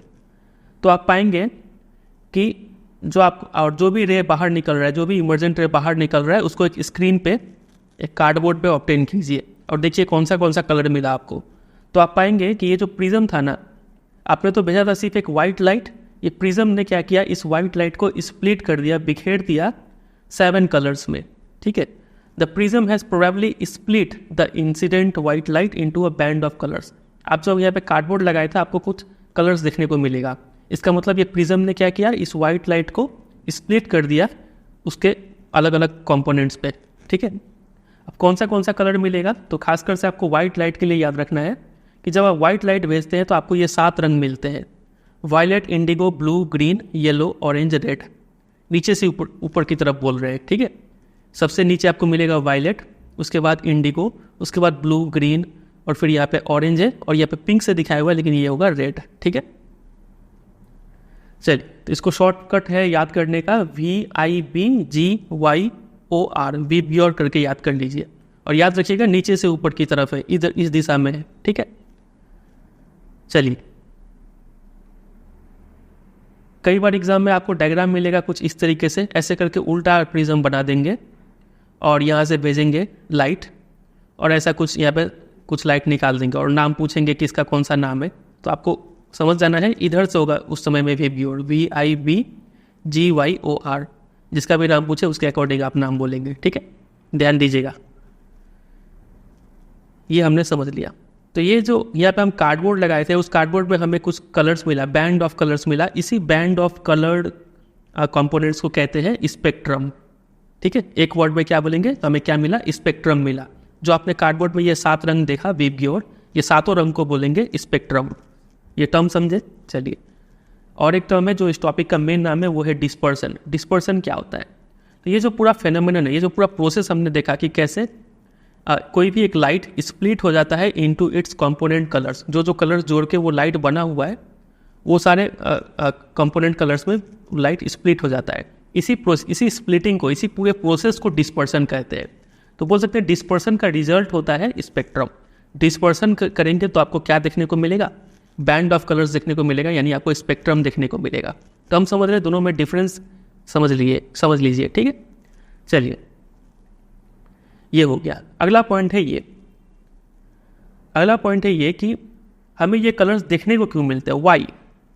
ठीक है, क्यों, तो देखिए different colours of light bend through different angles with respect to incident ray as they pass through a prism. Red light जो है सबसे कम बेंड होता है, और वायलेट लाइट जो कि सबसे नीचे मिला है ये सबसे ज़्यादा बेंड हुआ है। ठीक है, दस the ray of each colour emerge along different path and दस बिकम डिस्टिंक्ट। तो इसको सिंपल लैंग्वेज में बस ऐसे समझिए कि जो रेड लाइट ऊपर में दिख रहा है वो सबसे कम बेंड हुआ है, उसके बाद जो ये ऑरेंज कलर का लाइट है वो उससे थोड़ा ज़्यादा बेंड हुआ है, येलो कलर का लाइट उससे और ज़्यादा बेंड हुआ है, और सबसे ज़्यादा बेंड हुआ है वायलेट कलर का लाइट। तो अलग अलग रंगों का लाइट जो है, डिफरेंट कलर्स ऑफ लाइट जो है वो डिफरेंट एंगल्स पे बेंड होते हैं, ठीक है, जब वो प्रिज्म से पास करते हैं। रेड लाइट सबसे लीस्ट यानी सबसे कम बेंड होता है, और वायलेट लाइट द मोस्ट यानी सबसे ज़्यादा बेंड होता है। यही रीज़न है कि हमें क्या देखने को मिलता है, स्पेक्ट्रम देखने को मिलता है। एग्जाम में डायरेक्ट यही क्वेश्चन आएगा कि रीज़न फॉर ऑब्जर्विंग स्पेक्ट्रम, तो यही लिखना पड़ेगा आपको, ठीक है, कि different colours of light bend through different angles through a prism, ठीक है, when they pass through a prism. अब चलिए, अब एक महान इंसान का थोड़ा एक्टिविटी में जिक्र करेंगे। उस महान इंसान का नाम है आइजैक न्यूटन, ठीक है। यही वो पहले ऐसे इंसान थे जिन्होंने ग्लास प्रिज्म से सनलाइट का स्पेक्ट्रम ऑब्टेन किया था। मतलब एक प्रिज्म से सनलाइट को पास करवाया था, तो देखा था 7 रंगों में वो बिखर जा रहा है, ठीक है। सबसे पहले इन्होंने ही ये एक्सपेरिमेंट किया था। इसके बाद वो रुके नहीं, और भी एक्सपेरिमेंट किए। वो क्या किए कि ये जो 7 कलर मिल रहा है, यहाँ पे 7 कलर मिल रहा है, अब क्या किया उन्होंने, एक और यहाँ पे प्रिज्म रख दिया, ठीक है, और इस 7 कलर को पास करवाया। उन्होंने ये देखना चाहा कि देखते हैं रेड कलर कहीं और कलर में तो स्प्लिट नहीं होता है, ठीक है, येलो कलर कहीं और तो स्प्लिट नहीं होता है, और कुछ ज़्यादा कलर तो मिलते हैं कि नहीं। तो उन्होंने पाया कि ऐसा कुछ नहीं है। अब ये 7 के 7 रंग थे और ज़्यादा स्प्लिट नहीं हुए, ठीक है। वो यहाँ पे लिखा है कि could not get any more colours. फिर इतना पे भी वो नहीं रुके, अब क्या किए, वो प्रिज्म को उल्टा करके रख दिए, ऐसे उल्टा करके रख दिए, ठीक है, जैसे कि यहाँ पे दिख रहा है। ये फिगर में आप देख सकते हैं। पहले इन्होंने एक वाइट लाइट यहाँ से पास किया, मतलब सनलाइट पास किया इस प्रिज्म से, तो यहाँ पे 7 कलर मिल गए। सिंप्लिसिटी के लिए सिर्फ रेड और वायलेट को दिखाया गया है, बीच में और भी 5 कलर है, ठीक है। तो यहाँ तक तो हमने पढ़ रखा है। इसके बाद आइजैक न्यूटन ने क्या किया, एक आइडेंटिकल प्रिज्म रख दिया, वो भी इन्वर्टेड पोजीशन में, उल्टा पोजीशन में रख दिया। सेम ऐसा ही, बिल्कुल ऐसा ही प्रिज्म, बिल्कुल ऐसा ही प्रिज्म बोलने का मतलब यहाँ पे जो एंगल ऑफ प्रिज्म है वो उतना ही एंगल ऑफ प्रिज्म यहाँ पे भी है, ठीक है, सेम साइज का यहाँ पे रख दिया, और ये 7 रंगों को उससे पास करवाया। तो वो पाए कि अब चूंकि ये उल्टा है, तो ये 7 रंग यहाँ से पास करके एक जगह कंबाइन हो जाते हैं, और फाइनली जो लाइट निकला वो वाइट कलर का लाइट निकला। ये उन्होंने ऑब्जर्व किया, ठीक है। तो याद रखिएगा कि वाइट लाइट जो स्प्लिट हो जाता है उसको वापस कंबाइन करने के लिए आपको कैसा प्रिज्म यूज़ करना पड़ेगा, आइडेंटिकल प्रिज्म यूज़ करना पड़ेगा in an inverted position. Very important ये क्वेश्चन आता है, ठीक है। ये आइडेंटिकल वर्ड बहुत इंपॉर्टेंट है। अगर आप इसे छोटा बड़ा प्रिज्म रखेंगे तो लफड़ा होगा। आइडेंटिकल प्रिज्म रखिए, वो भी इन्वर्टेड पोजीशन में, ठीक है, with respect to the first. तो ये एक्सपेरिमेंट करने में उन्हें क्या मिला, he found a beam of white light. Finally उन्हें व्हाइट लाइट वापस मिल गया। तो ये ऑब्जर्वेशन से उन्होंने ये कंक्लूड किया कि सनलाइट जो है वो सिर्फ 7 रंगों से ही बना है और कोई रंग नहीं है वहाँ पे, ठीक है। तो इसी से डेफिनेशन आ जाता है व्हाइट लाइट का। व्हाइट लाइट का साइंस में डेफिनेशन क्या है, तो कोई भी लाइट जो सनलाइट जैसा स्पेक्ट्रम दे, कोई भी लाइट को डिस्पर्सन करने का बाद अगर वो विब्योर स्पेक्ट्रम देता है तो उस कलर को व्हाइट लाइट कह देंगे। समझे कि नहीं? चलिए, तो ये याद रखिएगा, white light assertion reason based questions में फेवरेट बनेगा ये। अब आ जाइए रेनबो फॉर्मेशन पर। रेनबो कैसे बनता है, तो कहीं ना कहीं इसमें भी डिस्पर्सन का ही रोल है। होता क्या है, देखिए, रेनबो के बारे में कुछ बात जान लीजिए। सबसे पहले तो ये नेचुरल फेनोमेनन है, नेचुरल स्पेक्ट्रम है, कोई इंसान इसमें कोई रोल परफॉर्म नहीं कर रहा है, ठीक है। आफ्टर अ रेन शावर, बारिश होने के बाद आपको देखने को मिलेगा ये रेनबो, ठीक है। इस पे आएंगे दोबारा बारिश पे, पहले आप इतना समझते चलिए। ये होता क्यों है, it is caused by dispersion of sunlight bye tiny water droplets present in the atmosphere. जब बारिश होता है तो एटमोस्फेयर में छोटे छोटे पानी के बूंदे वाटर वेपर के रूप में रहते हैं, ठीक है। तो यही टाइनी ड्रॉपलेट्स जो है ना, डिस्पर्सन करवा देते हैं। होता क्या है, देखिए, एग्जैक्ट फिनोमेनन समझने से पहले एक बार फिर एक और एक्स्ट्रा पॉइंट है। Rainbow is always formed in a direction opposite to that of the sun. अगर मान लीजिए बीच में आप यहाँ पे खड़े हैं तो, और यहाँ पे अगर सन है तो आपको ऑपोजिट डायरेक्शन में, इस दिशा में ही रेनबो देखने को मिलेगा, ठीक है। ऐसा नहीं है कि आप इसी यहीं पे सन है और इसी दिशा में आप रेनबो भी देख ले, ऐसा नहीं होगा। हमेशा ऑपोजिट, सन के ऑपोजिट डायरेक्शन में ही रेनबो फॉर्म होगा, ठीक है। ये पॉइंट आपको पता होना चाहिए। तो होता क्या है कि ये टाइनी वाटर ड्रॉपलेट्स कैसे काम करते हैं, देखिए, ये टाइनी वाटर ड्रॉपलेट्स एक प्रिज्म की तरह, छोटे छोटे प्रिज्म की तरह काम करते हैं। यहाँ पे एक छोटा सा रेन ड्रॉप का डायग्राम बनाया हुआ है। एग्जैक्टली एक ड्रॉप के अंदर क्या काम होता है, देखिए। सबसे पहले ये सनलाइट आ रहा है, तो ये ड्रॉप उस सनलाइट को क्या करता है, सबसे पहले रिफ्रैक्ट करता है। यहाँ पे इसको बेंड करवा दिया टुवर्ड्स द नॉर्मल, ठीक है। बेंड करवाने का बाद उसको डिस्पर्स कर देते हैं। यहाँ पे देखिए स्प्लिटिंग भी हो गया, जैसे ये तो प्रिज्म की तरह काम कर रहा है ना, जैसे यहाँ पे इंसिडेंट रह गया वो स्प्लिट हो गया अपने कंपोनेंट्स कलर्स में। सनलाइट है तो 7 रंगों में ये यहीं पे बिखर गया, ठीक है। बिखरने के बाद रिफ्रैक्शन के बाद डिस्पर्सन भी हो गया, ठीक है। फिर ये 7 रंग यहाँ पे गए इसके एंड में, ये ड्रॉपलेट का एंड में। फिर यहाँ पे जाने के बाद रिफ्लेक्ट इट इंटरनली, अंदर ही अंदर इसको रिफ्लेक्ट कर दिए। ज़्यादा स्पेसिफिकली बोले तो यहाँ पे टोटल इंटरनल रिफ्लेक्शन हुआ है, ठीक है। इस पे आएंगे थोड़ी देर पे। टोटल इंटरनल रिफ्लेक्शन का मतलब ये 7 का 7 रंग जो यहाँ पे आया कुछ भी बाहर नहीं निकला, 7 रंग यहाँ पे पूरा का पूरा रिफ्लेक्ट हो गया। नाम से पूरा चल रहा है टोटल इंटरनल रिफ्लेक्शन, ठीक है। क्योंकि है तो ये पानी ट्रांसपेरेंट, होना क्या चाहिए था, लाइट को कुछ बाहर निकलना चाहिए था ना, लेकिन वैसा हुआ नहीं। टोटली लाइट यहाँ पे रिफ्लेक्ट हो जाता है, ठीक है, रिफ्लेक्ट याद रखिएगा। फिर यहाँ पे आने के बाद फिर से मीडियम चेंज हो रहा है तो फिर से यहाँ पे रिफ्रैक्शन होता है और ऐसे करके रे निकलते हैं। रिफ्लेक्टेड इंटरनली, यहाँ पे रिफ्लेक्शन हुआ, उसके बाद फाइनली रिफ्रैक्टेड, यहाँ पे फिर से रिफ्रैक्शन हुआ। तो कितना प्रोसेस हुआ यहाँ पे, पहला रिफ्रैक्शन प्लस डिस्पर्सन भी हो गया यहाँ पे, ठीक है। फिर यहाँ पे क्या हुआ, इंटरनल रिफ्लेक्शन या फिर टोटल इंटरनल रिफ्लेक्शन हुआ यहाँ पे, और फिर यहाँ पे रिफ्रैक्शन हुआ, समझे। तो एग्जाम में क्वेश्चन आता है कि रेनबो फॉर्मेशन में कौन सा प्रोसेस इन्वॉल्व है। तो पहला हो गया रिफ्रैक्शन, दूसरा आप बताइए क्या होगा, आप बोलेंगे डिस्पर्सन, और तीसरा आप बताइए क्या होगा, आप बोलेंगे इंटरनल रिफ्लेक्शन। इंटरनल रिफ्लेक्शन ज़्यादा सही क्या होगा, अगर आप यहाँ पे इंटरनल रिफ्लेक्शन का जगह पे क्या लिखे, टोटल इंटरनल रिफ्लेक्शन लिखे, ठीक है। अब इसी पे एक बार एक डिबेट क्रिएट हो गया था। हुआ क्या कि आपका जो NCERT एग्जाम्पलर बुक है जिसको NCERT पब्लिश करता है, उस बुक में एक MCQ दिया हुआ है कि रेनबो फॉर्मेशन में क्या क्या फिनोमेनन इन्वॉल्व है, और ऑप्शन में कुछ अलग अलग ऑप्शन है। 2 ऑप्शन कुछ इस तरीके से दिए हैं कि एक में लिखा हुआ है रिफ्रैक्शन, डिस्पर्सन और इंटरनल रिफ्लेक्शन, और दूसरा ऑप्शन में दिया हुआ है रिफ्रैक्शन, डिस्पर्सन और टोटल इंटरनल रिफ्लेक्शन। अब लॉजिकली देखा जाए तो ये सही होगा, है कि नहीं, लेकिन NCERT एग्जाम्पलर बुक में उन लोगों ने ये आंसर को सही माना है, ठीक है। तो अगर आपका क्लास 10 में एग्जाम है तो आप, चूंकि NCERT बुक में सिर्फ इंटरनल रिफ्लेक्शन टर्म यूज हुआ है तो आप इसी को सही मान के चलिए, ठीक है। लेकिन अगर टोटल इंटरनल रिफ्लेक्शन लिखा हुआ है तो ये भी सही माना जाना चाहिए, ये भी राइट आंसर है, ठीक है। चलिए, रेनबो फॉर्मेशन का एग्जाम में क्वेश्चन आएगा कि explain the process through diagram. तो पूरा आपको डायग्राम भी अच्छे से आना चाहिए, और ये भी जो अंडरलाइन किए हैं उतना बात आपको पता होना चाहिए, ठीक है। इसको अच्छे से लिख दिए हैं, वेबसाइट में आपको मिल जाएगा, वहाँ से आप देख लीजिएगा। एक और चीज़ हम बोले थे बारिश के ऊपर थोड़ा बात करेंगे।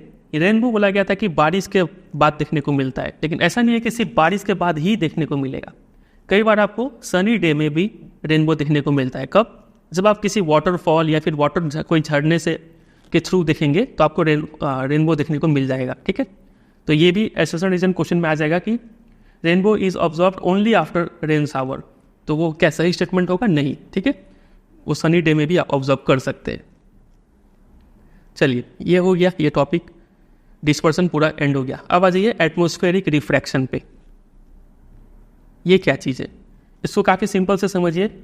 देखिए, मान लीजिए कई बार हम ये ऑब्जर्व करते हैं कि कहीं पे मान लीजिए थोड़ा हम लकड़ी वकड़ी से आग जला रहे हैं, और अगर आप यहाँ पे बैठ के देखेंगे तो आपको दिखेगा कि जो सामने वाला जो दृश्य है वो थोड़ा हिलता डुलता नजर आएगा। जब आप आग के ऊपर थोड़ा कुछ देखते हैं तो हिलता डुलता नजर आता है। मोमबत्ती के ऊपर भी आप देखेंगे तो कुछ झिलमिल सा दिखेगा, ठीक है। ऐसा क्यों होता है? ऐसा इसलिए होता है कि चूंकि यहाँ पे फायर है तो यहाँ का जो हवा है वो हल्का हो जाता है। हॉट एयर इज लाइटर, ठीक है। फिर ऊपर में तो फिर ठंडा हवा है, अगल बगल ठंडा हवा है, ठीक है। तो ये हल्का हो जाता है, मतलब ये थोड़ा बोल सकते हैं लेस डेंस है, कम डेंस है, ये ज़्यादा डेंस है। तो ये लाइटर मीडियम हो गया, ये डेंसर मीडियम हो गया, तो रिफ्रैक्शन होता है यहाँ पे लाइट का, ठीक है। तो इसी वजह से हमें वो झिलमिल देखने को मिलता है कि नहीं। इसी को बोलते हैं एटमॉस्फेरिक रिफ्रैक्शन। ये एटमॉस्फेयर में हो रहा है तो इसी को बोला जाता है एटमॉस्फेरिक। वही आप लिखा है, refraction of light by the earth atmosphere is known as atmospheric refraction. तो ये तो हो गया काफ़ी स्मॉल स्केल पे, छोटा सा चीज़ हमें देखने को मिला। पूरा अर्थ लेवल पे अगर बात करें तो ऐसा फेनोमेनन देखने को मिलता है ट्विंकलिंग ऑफ स्टार्स में। स्टार्स, तारे आपको टिमटिमाते हुए नजर आएंगे। तो वो क्यों हो रहा है, एक वर्ड में अगर आंसर देना है तो आप बोलेंगे बिकॉज ऑफ एटमॉस्फेरिक रिफ्रैक्शन। होता कैसे एग्जैक्टली उसको समझते हैं, देखिए। Twinkling of stars is due to atmospheric refraction of star light. Stars हैं तो ये लाइट छोड़ रहे होंगे। ये मान लीजिए कोई स्टार है, ये लाइट छोड़ रहा है। अब ये अर्थ पे पहुंचने से पहले बहुत सारा लेयर से गुजरता है, ठीक है, तो वहाँ पे इसका बेंडिंग होता है और फिर हमारे पास पहुंचता है। तो इसी वजह से ये ट्विंकल होते हुए नजर आते हैं। The star light on entering the earth atmosphere, ये स्टार लाइट यहाँ से आया सीधा अर्थ एटमोसफेयर में एंटर किया। एंटर करने के बाद अंडरगोज रिफ्रैक्शन कंटिन्यूसली उसके साथ रिफ्रैक्शन होता है। अलग अलग लेयर है एटमोसफेयर का, ठीक है, वहाँ पे रिफ्रैक्शन होता है अर्थ पे पहुंचने से पहले, धरती पे पहुंचने से पहले, ठीक है।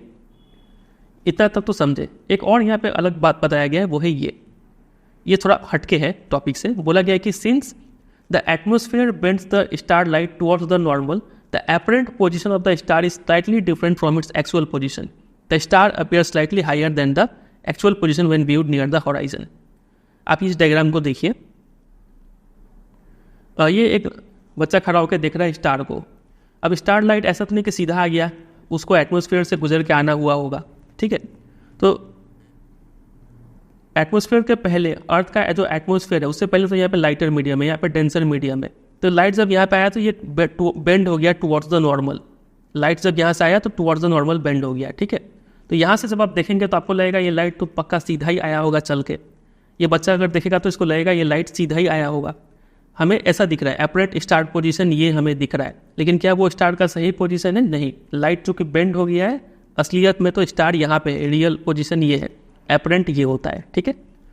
तो वही बात को यहाँ पे अलग से डिस्क्राइब किया हुआ है कि the star appear slightly higher above than the actual position, थोड़ा ऊंचा हमें दिखता है stars when viewed near the horizon, जब आप होराइजन की तरफ देखेंगे, ठीक है, तो आपको ऐसा देखने को मिलेगा। खैर वापस आते हैं टॉपिक पे कि ट्विंकलिंग ऑफ स्टार्स क्यों होता है। हमने यहाँ पे देखा कि स्टार लाइट कंटिन्यूसली रिफ्रैक्शन से गुजरता है, ठीक है। और दूसरा पॉइंट हमने देखा कि एपरेंट पोजीशन, स्टार का जो एपरेंट पोजीशन है वो स्लाइटली हायर होता है, ठीक है।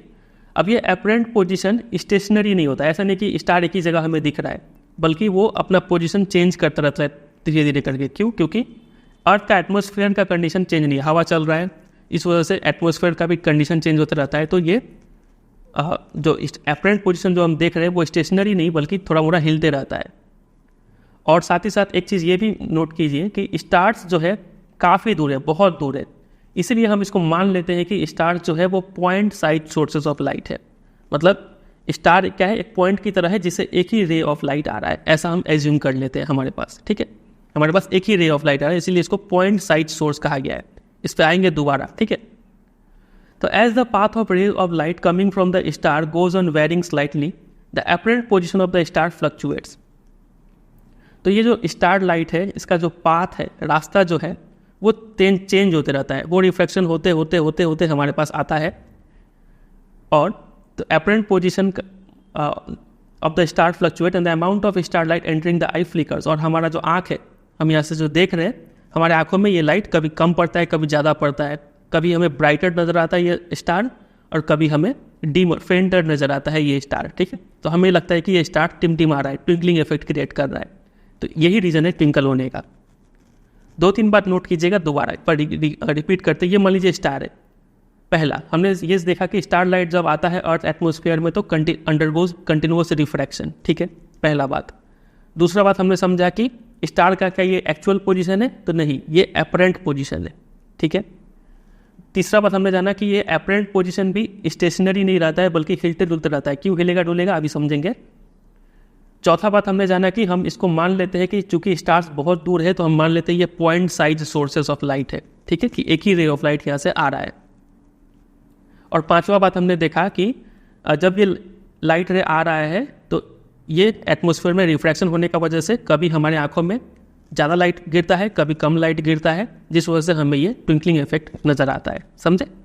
चलिए, अब इसी से रिलेटेड एक क्वेश्चन बन जाता है कि जब स्टार्स ट्विंकल करते हैं तो प्लैनेट्स क्यों नहीं ट्विंकल करते हैं? प्लैनेट के पास तो लाइट नहीं है, लेकिन सनलाइट तो प्लैनेट पे भी गिर रहा है ना, तो ये रिफ्लेक्ट होकर हमारे आंखों में तो आना चाहिए, हमें ये प्लैनेट भी ट्विंकल करते हुए नजर आने चाहिए। तो ऐसा क्यों नहीं होता है? तो इसका रीज़न ये है कि प्लैनेट्स जो है वो अर्थ के काफ़ी करीब है कंपेयर टू स्टार्स, ठीक है।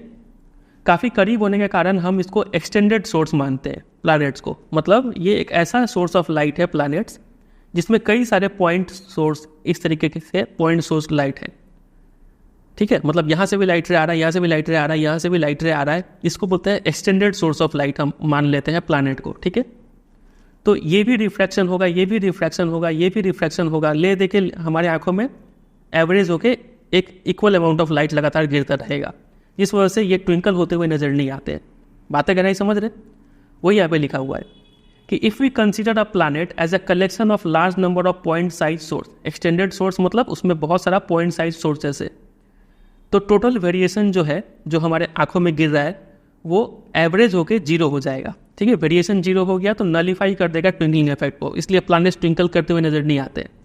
तो मेन जो डिफरेंस आ रहा है दोनों के बीच में कि स्टार्स ट्विंकल करते हैं, प्लैनेट्स ट्विंकल नहीं करते, वो इसलिए है कि स्टार्स को हम मान लेते हैं पॉइंट साइज सोर्सेज, लेकिन प्लैनेट्स को हम मान रहे हैं एक्सटेंडेड सोर्सेज, क्योंकि ये प्लैनेट्स अर्थ के काफ़ी करीब होते हैं, स्टार्स अर्थ के काफ़ी दूर होते हैं। तो अगर आप ये आंसर लिख रहे हैं तो आपके आंसर में ये 2 वर्ड तो होना ही चाहिए, पॉइंट साइज सोर्स और एक्सटेंडेड सोर्स, तभी आपका आंसर में दम होगा। ठीक है, चलिए तो ये दोनों को अच्छे से तैयार कर लीजिएगा। अगला टॉपिक है advance sunrise and delayed sunset. ये क्या होता है? नाम से समझ में आया, एडवांस सनराइज मतलब सनराइज अभी एक्चुअली हुआ नहीं है। सनराइज होना मतलब क्या कि सन ये होराइजन को क्रॉस करे तभी तो सनराइज हुआ। सनराइज हुआ नहीं है लेकिन तब भी हमें सन दिख जाता है, इसी को बोलते हैं एडवांस सनराइज। और डिलेड सनसेट, सनसेट हो चुका है लेकिन तब भी आपको सन दिख रहा है, मतलब आपको लग रहा है कि सनसेट नहीं हुआ है लेकिन एक्चुअली में हो चुका है, सन एक्चुअली नीचे जा चुका है होराइजन के नीचे। ऐसा क्यों होता है? वही एटमॉस्फेरिक रिफ्रैक्शन इसका आंसर होगा। और इन सब में टाइम गैप होता है लगभग 2 मिनट का। Sun is visible to us about 2 minutes before the actual sunrise. Sunrise हुआ नहीं है लेकिन 2 मिनट पहले ही हमें सन यहाँ पे देखने को मिल जाता है, लगता है कि वो होराइजन क्रॉस कर लिया। क्यों? वही रिफ्रैक्शन, एटमॉस्फेरिक रिफ्रैक्शन। ये सनलाइट आ रहा है, एटमॉस्फेयर में एंटर किया, टुवर्ड्स द नॉर्मल बेंड हो गया, हमें लगा कि बेंड होके ये लाइट कहाँ से आ रहा है, इधर से आ रहा है, अपरेंट पोजीशन है ये सन का। ठीक है, तो इसी को बोलते हैं एडवांस सनराइज। और वैसे ही सेम डिलेड सनसेट हो जाएगा। ठीक है, उसी तरीके से एक और फेनोमेनन है जिसको बोला जाता है apparent flattening of sun's disc. शाम के सनराइज और सनसेट के टाइम पे आप देखेंगे कि सन थोड़ा ऐसा फ्लैट हो गया है। ठीक है, एक्चुअल में पूरा गोल नहीं दिखता, थोड़ा फ्लैट दिखने को कभी कभी मिलता है। तो ये भी बिकॉज ऑफ एटमॉस्फेरिक रिफ्रैक्शन का वजह से ही होता है। तो एटमॉस्फेरिक रिफ्रैक्शन पे 2 फेनोमेनन हमने पढ़ा, एक है ट्विंकलिंग ऑफ स्टार्स, हमने प्लैनेट से डिफरेंशिएट किया, और दूसरा हमने पढ़ा एडवांस सनराइज और डिलेड सनसेट। ठीक है, अब आ जाइए लास्ट टॉपिक पे जो कि है स्कैटरिंग ऑफ लाइट। ये क्या होता है? स्कैटरिंग मतलब बिखेरना, लाइट का बिखेरना। अब ये कैसे होता है देखिए,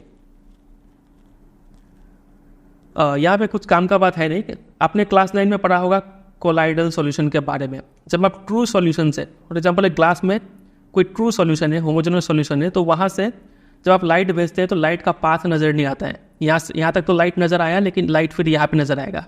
इस लिक्विड के अंदर लाइट कहाँ से गया पता ही नहीं चला। लेकिन वैसे ही अगर आप एक कोलाइडल सॉल्यूशन में भेजते हैं ये लाइट, जैसे कि मिल्क हो गया, दूध से अगर आप ये लाइट को भेजेंगे तब आपको दिखेगा ये लाइट यहाँ से जा रहा है, तब बाहर निकल रहा है, लाइट का पाथ अंदर नज़र आएगा। ठीक है, तो वही बात यहाँ पे पूरा लिखा हुआ है। खैर उस पर अभी नहीं जाते, वो काम का नहीं है। आते हैं इस पे टिंडल इफेक्ट पे। ये भी आपने क्लास 9 में पढ़ा होगा लेकिन यहाँ पे भी एक बार पढ़ लेते हैं, इसको चूंकि दिया हुआ है। और टिंडल इफेक्ट के बारे में हम आपको इंग्लिश में भी पढ़ाए हैं, द ट्रीज पोएम में, वहाँ पे भी हमने थोड़ा सा जिक्र किया था टिंडल इफेक्ट का। देखिए, अर्थ एटमॉस्फेयर जो है हेट्रोजेनस मिक्सचर है ऑफ माइन्यूट पार्टिकल्स।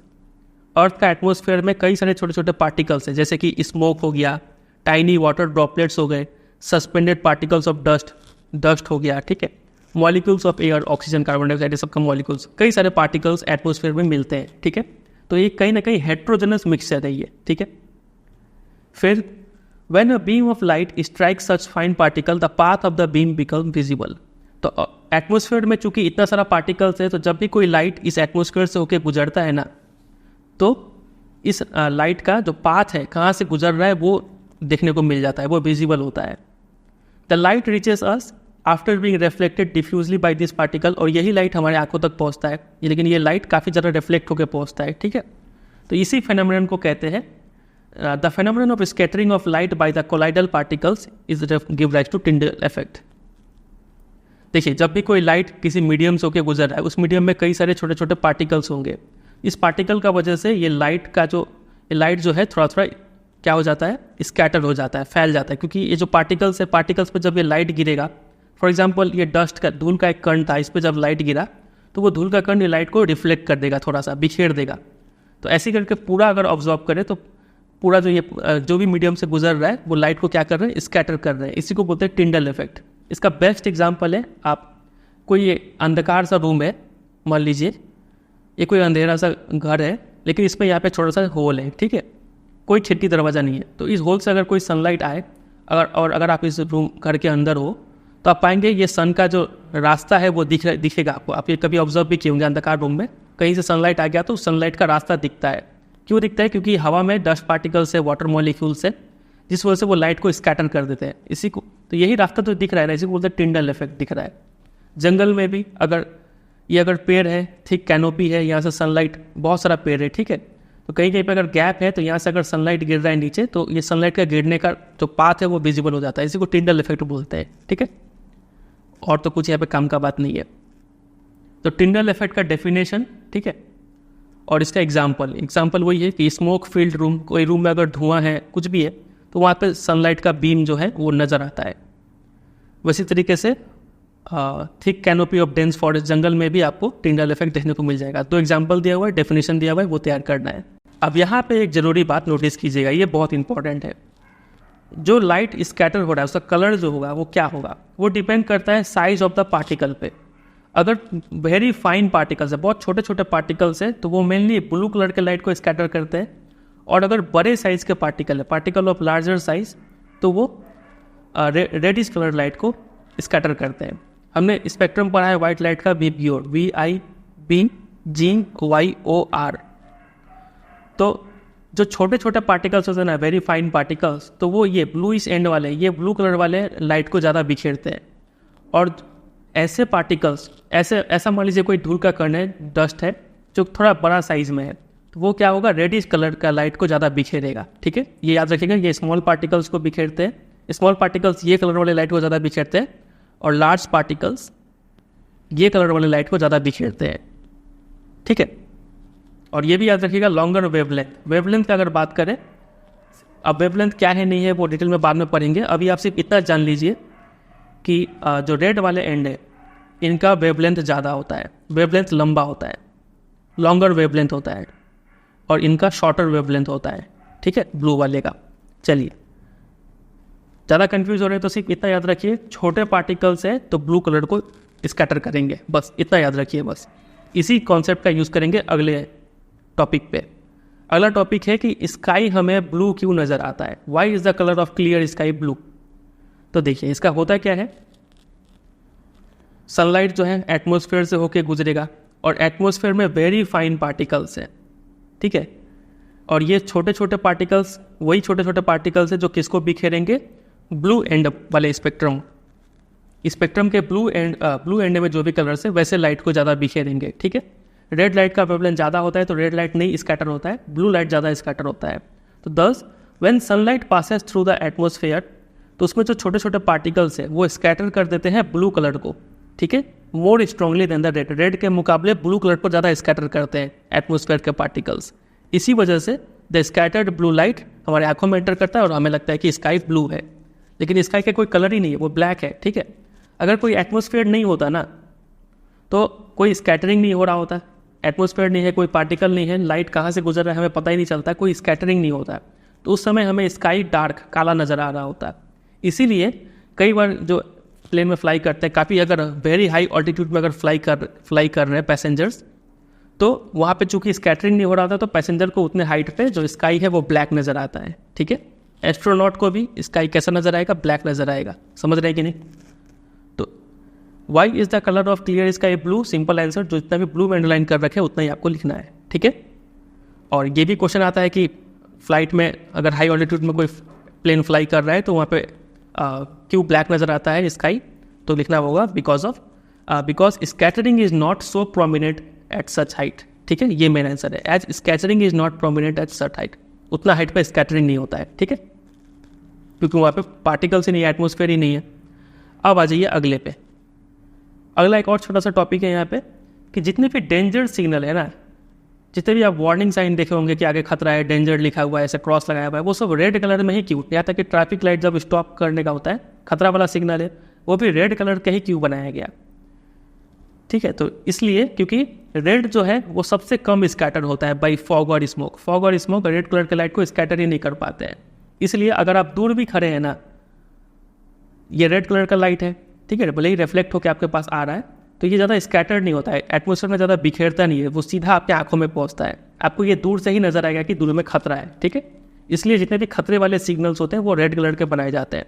यही अगर आप ग्रीन ब्लू कलर के बनाते हैं तो ये तो एटमॉस्फेयर में स्कैटर हो जाता है, आप दूर से नहीं देख पाते, आपको करीब आते हैं तभी दिखता है कि अरे ये डेंजर सिग्नल यहाँ में लगा हुआ है, ठीक है।